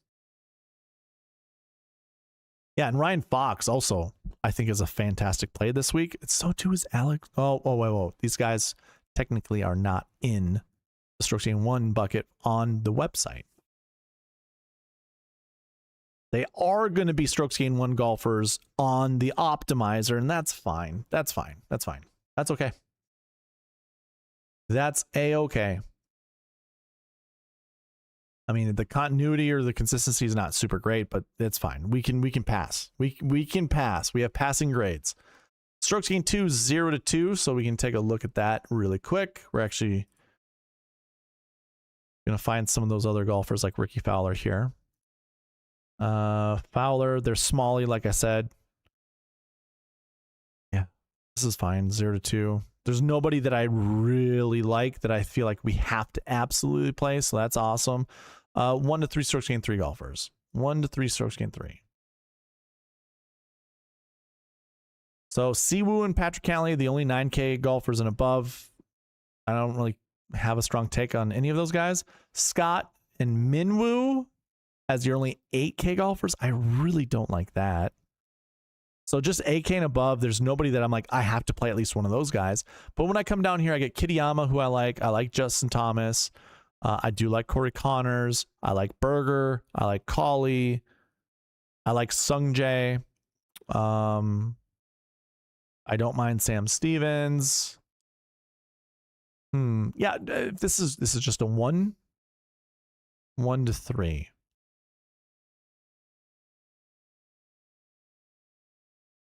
I think I'm going to keep it 1 to 3. I am toying in my head right now, maybe dropping it to a 0 to 3. Keeping the 3 as the max, but dropping the min from a 1 to a 0. Kitayama, Thomas. I don't know if those guys are good enough. If I was looking at percentage, like exposure, it'd probably be like 12, 12, 16, 12, 8, 16, 16, 10 to 12, 14, 12, probably 8, 6, I don't know, 8, 6, 7, 8, 6, 7, 8, 6, 7, 8, any of those numbers are going to work just fine. So there isn't anybody down here that I absolutely have to play, and there's really nobody I need to play up here either. All right, we're changing that one to a 0. That's just based off of feelings, guys. If you don't agree with me, that's fine. You don't have to. I just don't feel confident enough in that bucket. There's no anchor plays that I can see that's like I have to play somebody from that strokes gained 3 bucket. So I think that's it for the buckets and the bucket kind of the anchor buckets, if you will. So I'm going to go ahead and drill out of the filter. Just double check. Yeah, we got down to the strokes gained buckets. Everything else is 0 to 2, and I think that's fine. I think that's absolutely fine. Okay. That is the bucket system. We're going to move on to the Marquee Tee Times, and then we're going to start building lineups. So here we go. Marquee Tee Times. If you are following along on the spreadsheet, the cheat sheet spreadsheet, again, you can access that by going to the cheat sheet, scrolling down on the page, click here for that second cheat sheet, and this Google Sheet will appear. From here, you can go ahead and put a filter on things.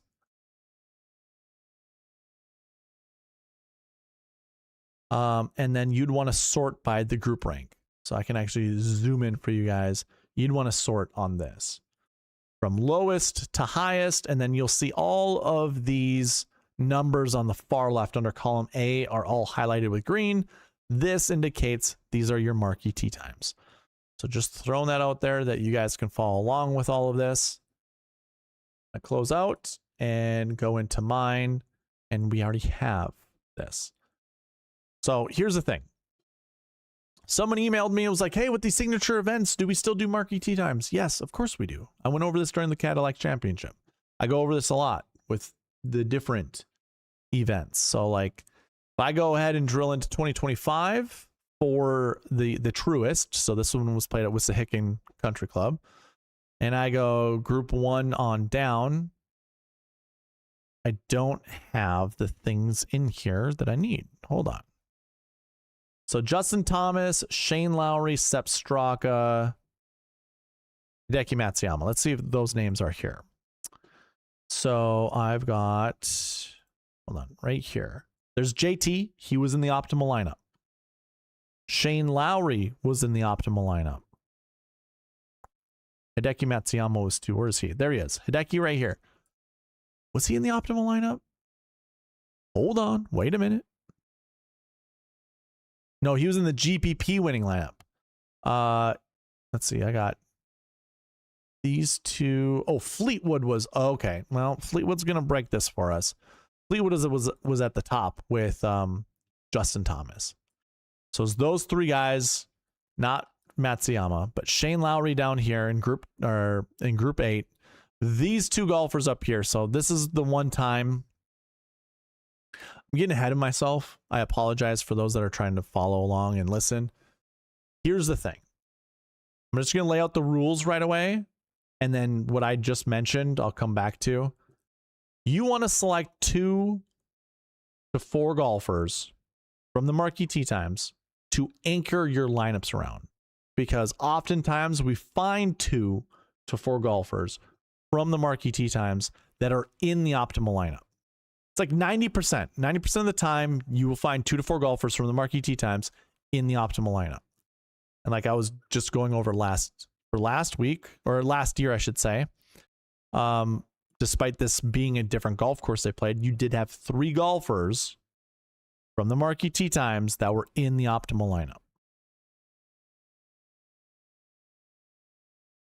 If I were to go back another year, and we do the group rank thing again, Rory was in the optimal lineup. Max Homa played with him, but was not in the optimal lineup. Jason Day was in the optimal lineup. And it was just those 2 golfers. It was Day and it was McIlroy. But you can see the rest of the guys actually did okay. Xander 11-5 was 2nd place. He did all right. In the Sweet Spot Optimal, the little green salaries here, it was Rory and it was Corey Connors. And then you also had Rory and Keegan Bradley that were also in the Marquee Tee Times. So you only had 2 no matter what. And they were a different combo of Rory and whomever. 2023, Wyndham Clark won this one. Yeah, this works also. You're going to see it looks kind of convoluted below, but Xander was all by himself in Group 3. He was in the optimal lineup. Group 6 right here had Burns, Shane, and Adam Scott. Adam Scott was in the optimal lineup. Group 7, it almost looks like Hatton's a part of it, but he is not. English was your only guy in the optimal lineup, but Corey Connors was in the GPP winning lineup who played with Harris English. So same guy, two guys in the same group. That's okay. And it was Tyrrell Hatton. So that time you had 4. You had 4 golfers and they didn't. This is one of the other rules. So I said select 2 to 4 golfers. The other rule is don't play more than 1 golfer per group. 1 golfer per group. Yeah, did we see it in that one year? Yeah, but the majority of the time that doesn't happen. Where golfers from the same group are in either a GPP winning lineup, an optimal lineup, or a sweet spot optimal. So throwing that out there to make things easier on your life. This just helps us narrow down our player pools a little bit more. Rory McIlroy, Matt Fitzpatrick are playing together. I think you could anchor around either 2 of those golfers, and that's fine.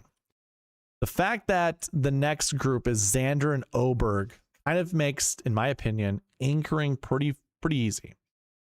McIlroy and Oberg, I think, is a great combo, and I also think Xander and Matt Fitzpatrick are a great combo to put together. But then you also have Fleetwood and Siwoo Kim just below them in Group 3. Cam Young and Justin Thomas. Now that's interesting.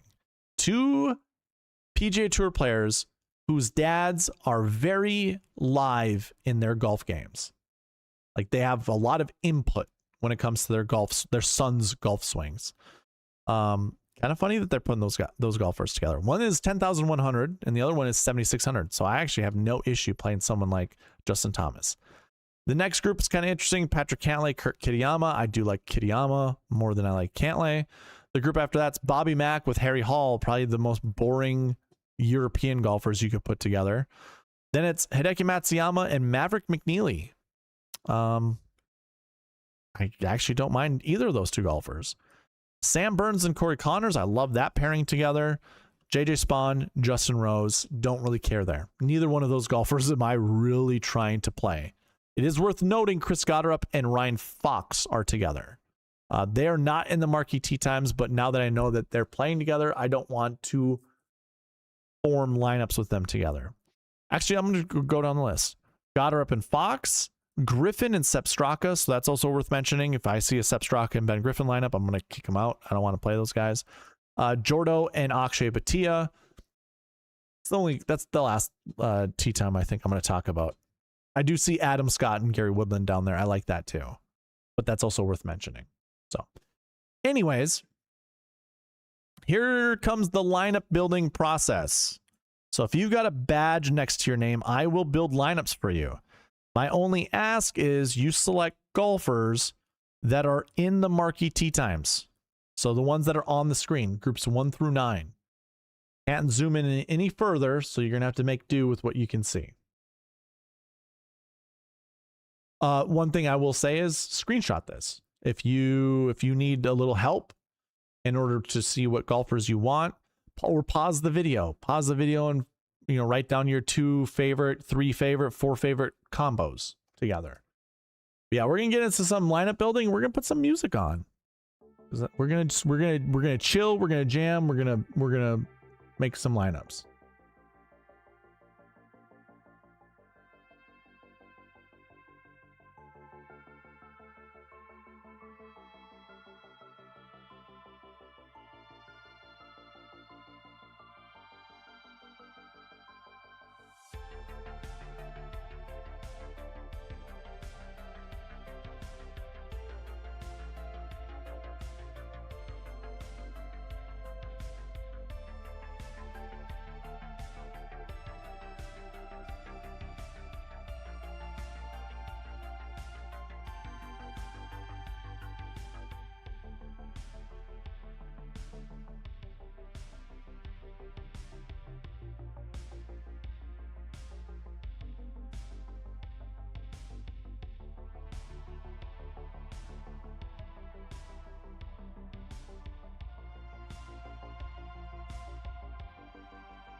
Okay. AJ Love is the first one.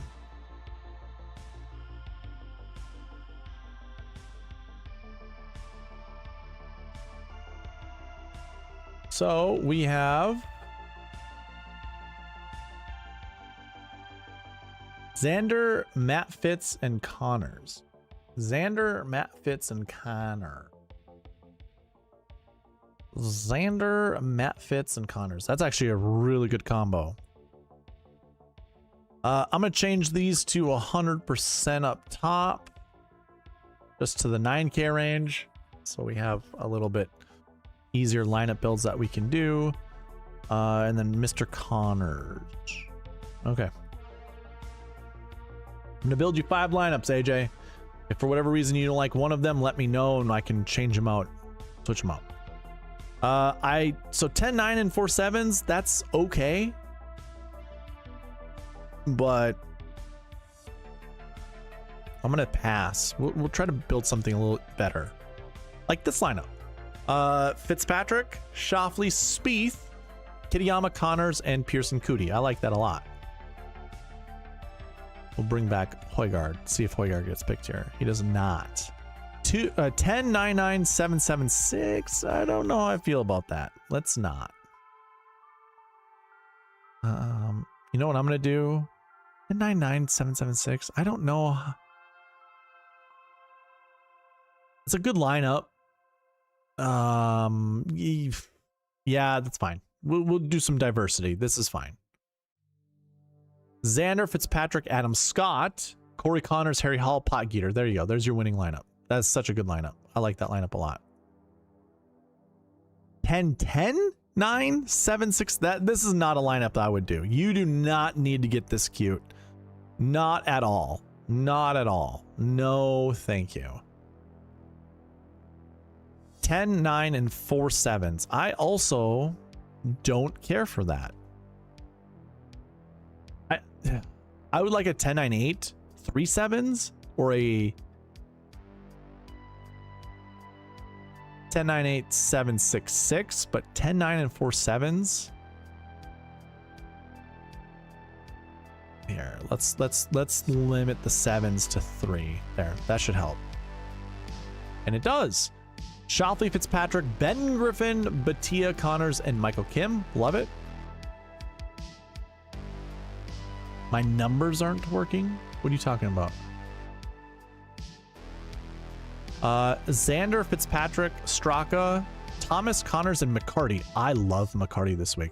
If you watch the preview video that Byron and I did, we kind of went through previous leaderboards and saw that there was a really good short game player that was either low 7s or high 6s. McCarty fits that mold. Good recent form and known as a short game specialist. That's Matt McCarty. Sign me up, dude. That's the best lineup. That might be the best lineup tonight. Could be, maybe not. Who knows? But that's a good one. All right. Good lineups. All right. So we got Xander Fitz, X, and Siwoo Kim. The Xander Zone. Okay, 5 lineups here.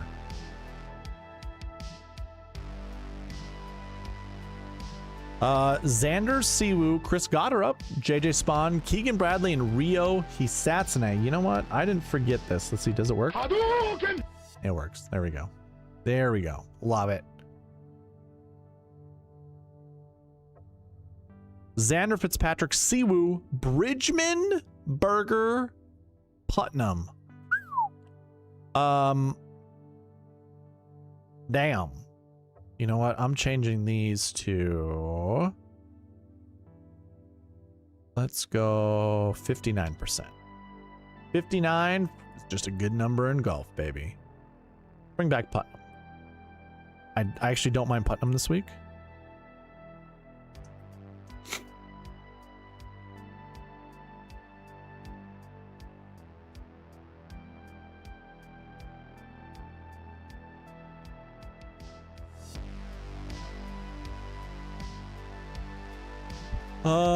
Shuffed. Oh man, I don't want 2 9s, but a 10 9 9 7 7 6. Actually, I'm okay with that. Xander, Siwoo, Burns, Rose, Smalley, Finau. Not my cup of tea, but you know, it's different, and we have to embrace different sometimes. Xander, Siwoo, English, Spieth, Bridgman, and Berger. 10 9 8 8 7 6. That's the last time that we're gonna do something funky like that. I honestly don't care for 4 8Ks and above in a lineup. I'd rather have 3. Like this. Schauffele, Siwoo, Ben Griffin, Justin Thomas, Bridgman, Taylor Pendrith. That's a pretty good lineup. That's a really good lineup. 10 9 8 7 7 6 with Denny McCarthy. I don't hate that. Put Denny McCarthy in there. Xander, Siwoo, English, Kitayama, Rose, and Denny McCarthy. Beautiful. Those are good lineups. Okay.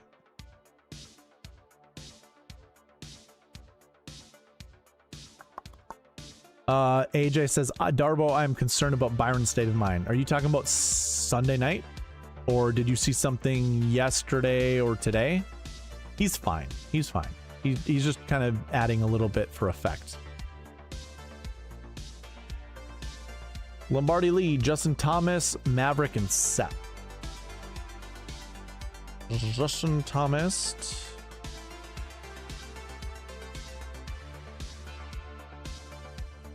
Maverick and Sepp.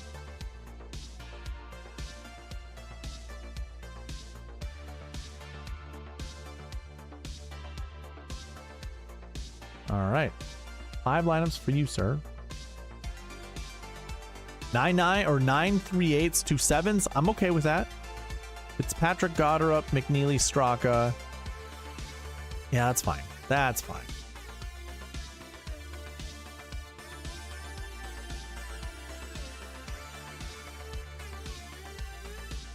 All right, I'm putting Fitzpatrick to 50% because it's too much. A 9 2 8s and 3 7s is fine. Fitzpatrick, McNeely, Straka, JJ Spawn, Jason Day, Justin Thomas. You know what? Never mind. Let's do a different one. Cantlay, Burns, McNeely, Straka, Thomas, and Smalley. I don't hate that. Fitzpatrick, McNeely, Straka. There's that same lineup that we just saw. I don't think so. If you like it, save it. Whatever you want, save it. I can't get behind. I don't know. Just the fact of seeing JJ Spawn and Jason Day, no thank you. Fitzpatrick, McNeely, Hovland, Straka, Thomas, and Norton. Yeah, sign me up. 9 3 8s and 2 7s. That one's a good one. Oberg, Griffin, McNeely, Straka, JT, and Bradley. Okay, 9 3 8s and 2 7s again. Oh, sure. But I'm changing this now to just 2 and 2. I don't want to see this. Please stop.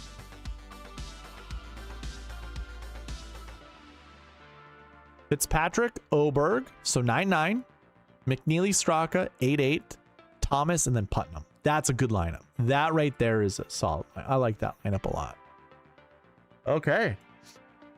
Is that all I have for members that want lineups built?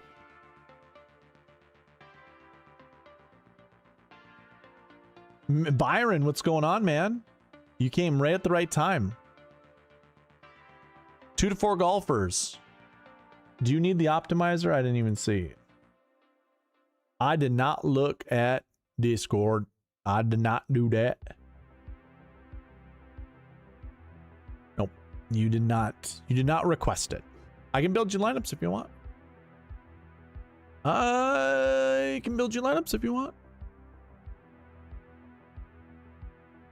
But I am probably like 10 minutes away from logging off. So just throwing that out.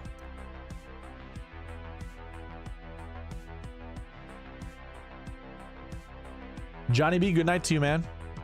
Good to see you again.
I honestly don't know what I want to do for lineup. I am not sure. Start with Fitz, Smalley, and English.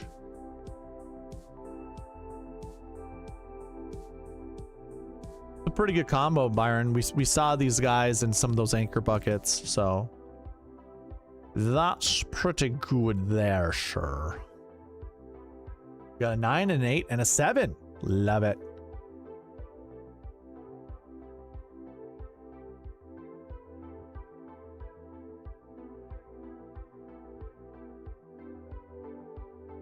All right, we start with Fitzpatrick, McIntyre, English, Kitayama, Smalley, and Gerard. That's a hell of a lineup. That's a really good lineup.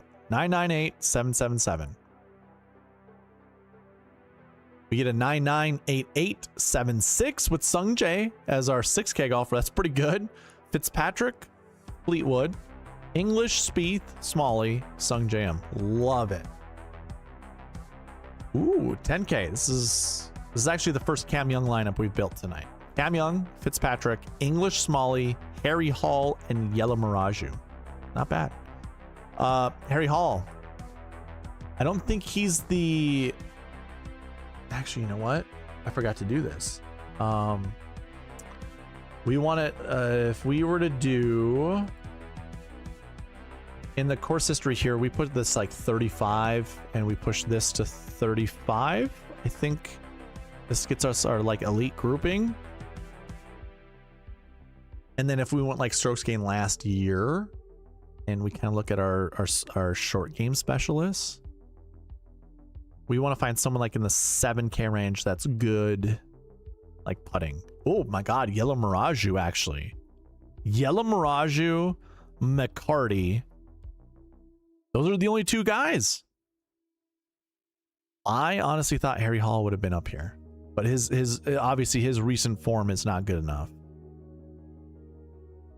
Remember, we wanted to find like good recent form golfers. Actually, let me get rid of the... Oh, it doesn't matter about the buckets, but we wanted to find good recent form golfers with good short game to find like our Denny McCarthy's, our JT Postons at the times that we saw them.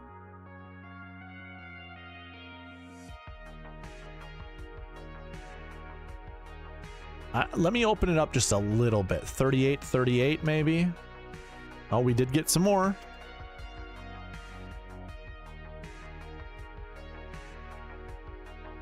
Or maybe we just don't do course history.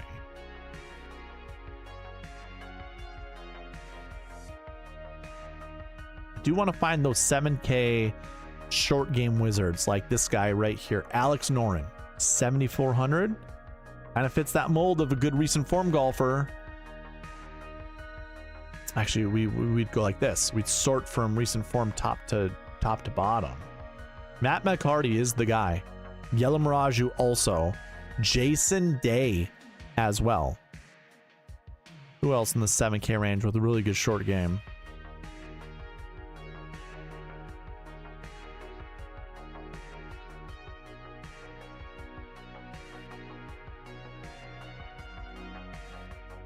Noren. Oh man, I honestly thought I was going to see Harry Hall, but he must just have a really bad recent form. Bummer. Bummer. Elite golfer time, baby. Harry just doesn't drive it well enough to... But I mean, like we saw what, JT Poston, we saw Denny McCarthy. Can we say that those are good, you know, drivers of the golf ball? And they were in optimal lineups or top 10s, top 8s?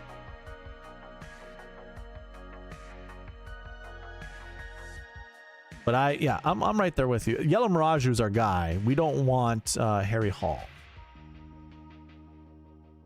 Harry Hall's recent form is okay, just not great. Okay. Okay. All right, well, kind of get a little bit. This almost feels like your type of lineup, Byron. Cam Young, Fitzpatrick, English, Rose, Smalley, and Ryan Fox. I don't hate it. There's our boy Denny McCarthy and Bridgman. We talked about Bridgman on the show. Cam Young, Fitzpatrick, English, Bridgman, Smalley, McCarthy. Let's kick out Cam Young. Maybe we can get a Xander. Or we just get another Fleetwood. Fitzpatrick, Fleetwood, English, Spieth, Smalley, and Castillo. Let's force Xander in there. Do we even have any Xander lineups for you? No, we don't. 2 Cam Youngs, 2 Matt Fitzpatricks. Starting out with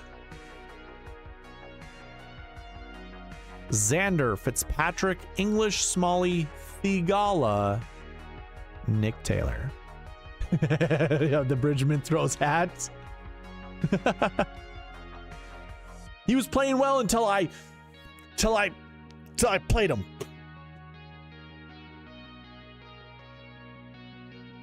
New job's great. New job's really good. New job is real good. Wait a minute. We found a better lineup for Byron. Shoffley, Fitzpatrick, English, Batia, Smalley, and Aldrich Potgieter. There you go. That's the lineup for Byron. Could Batia have been someone else that you would have liked more? Do you like Rose better than Batia? Could you have played Rose instead of Batia? Could it have happened? Let's take a look.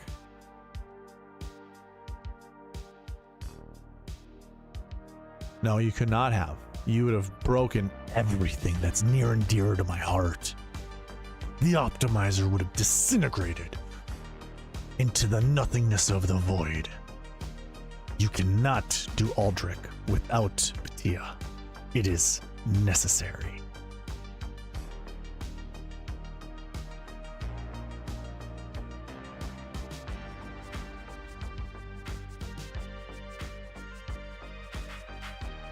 AJ, you got us, buddy. You got us. Yeah, this is a nice community. Love it. Love it. Love it like my own.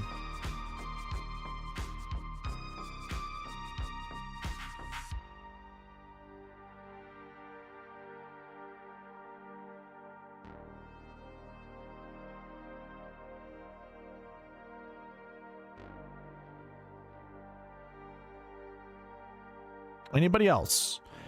Anybody else want to know anything about anything? Anything about everything?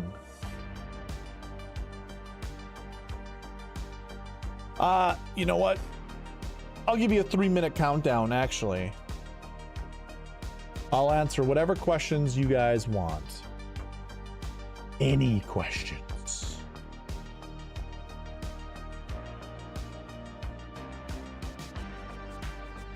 We're gonna keep this one. Oh, I'll do a roll call. Roll call number 2, since you guys are here.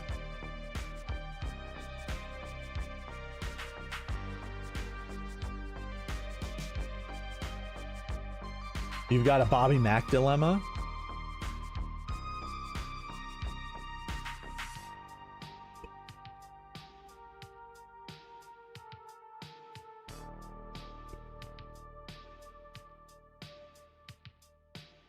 We know AJ is going to be a part of this. Wheels Up is now a part of it.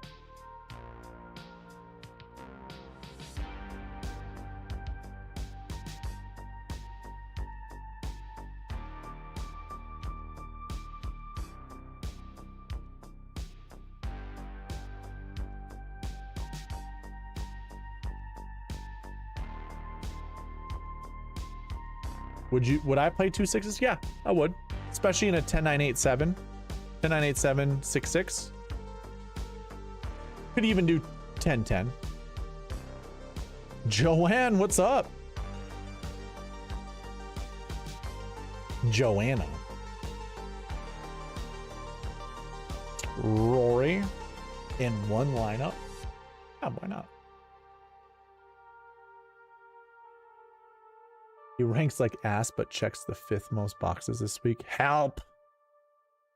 My Mac's not terrible, man. AJ goes, I was just talking to my alcohol counselor and real friends because most people I meet at my age at my shows, I feel aren't relationships. Feels fake to me. Everyone just compliments my voice. I'm just wanting to find a community of friends. You got friends here, dude. You got a friend in me. You got a friend in me. All right, Joanne, I'll put you in there. That must be a typo.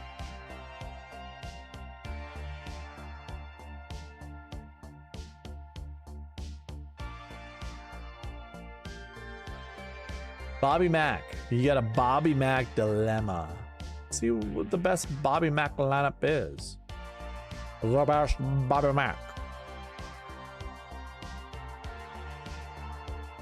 Let's build Byron 5 Bobby Macks. Not to be confused with Big Macs.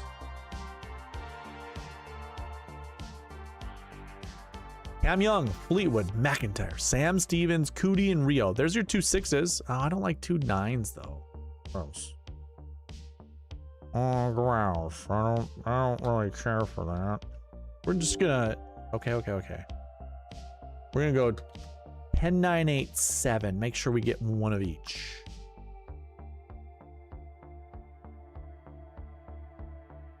I love it. Love to hear it, AJ. I love 2 6s builds this week, but I normally do, so I wanted to see a confirming bias. Yeah, we went over the pass optimal and GPP wing lineups kind of in depth for a tournament like this. Your most common lineup build was 10-8-8, 7-7-6 followed by 10-9-8, 7-7-6 followed by 10-9, 3 7s and a 6, I think. You can find it out around there, but yeah, there weren't many 6s, where there were like 2 6s. So I first went to signature, just drilled in signature and took a look. What else do I have in here? Do I have strength of field still? These numbers are different. Feels like there are less. Oh, yeah, highest price golf. These would be Rory lineups. That's why. We were doing Rory last. Where's my eraser? Okay. 49.6 and above. So there's 2 6s there. There you go. 10-9-8, 8-6-6. Ooh, these were lineups that I did not like. 10-9-8, 6-6. There you go. You could do those. 10-9-9, 7-6-6. I also didn't like that, but there it goes. A lot of these I didn't like and they show up. Okay. This is a week to embrace the volatility. These are all lineups that use at least $49,600 of the salary and above. Okay. You talked me into it. You talked me into it, Logan. All right, ladies and germs. Oh, best 3 pick for a top 20 says oh, Capsot B. OCAPSOTB. I don't know what that means, but best pick. Well, that would have to include odds, right?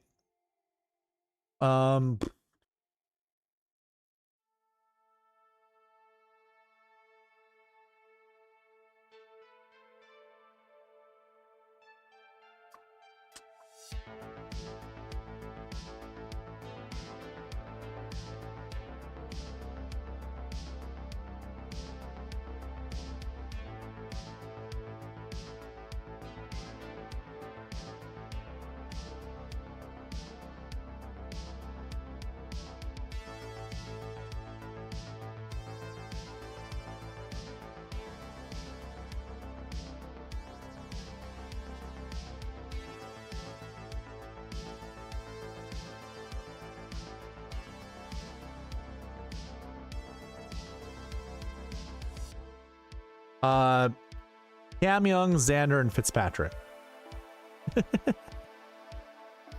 Oh, caps on the business, baby. Gotcha. Oh, caps on the business. Yeah, I see it. Odds wise, put Sung Jae in there. That will increase your odds big time. I like Thomas quite a bit. Justin Thomas. Could use Bobby Mack. Byron likes Bobby Mack. He doesn't like him. He has an issue with Bobby Mack, but he's checking the boxes, so Bobby Mack would be one. Why don't we go with Yellow Mirage as the other one? Third one. Yellow Mirage. And the other two I just said. I already forgot. Bobby Mack and... I forget what the other one was. Auto cap sports on the business. Gotcha, gotcha. DK is running a promotion parlay. Oh, on 3 finishing golfers' finishing spots. That's cool.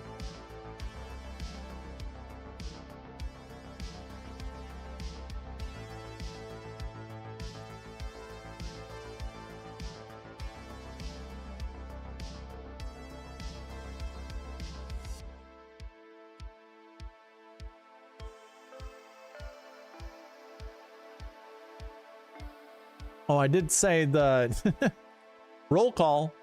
Oh yeah, AJ answered me. Wheels Up answered me. Anybody else answer me? Put Joanne on there too. Okay. I think that's it, guys. Email me if you need me. I'm gonna take off. I'll put some timestamps in, and then I'm probably gonna head to bed. I'll be live tomorrow, Wednesday night. Members only. Got to be a white tier member and above in order to watch it, to be there. Oh, there you go. It's Rory Xander. There you go.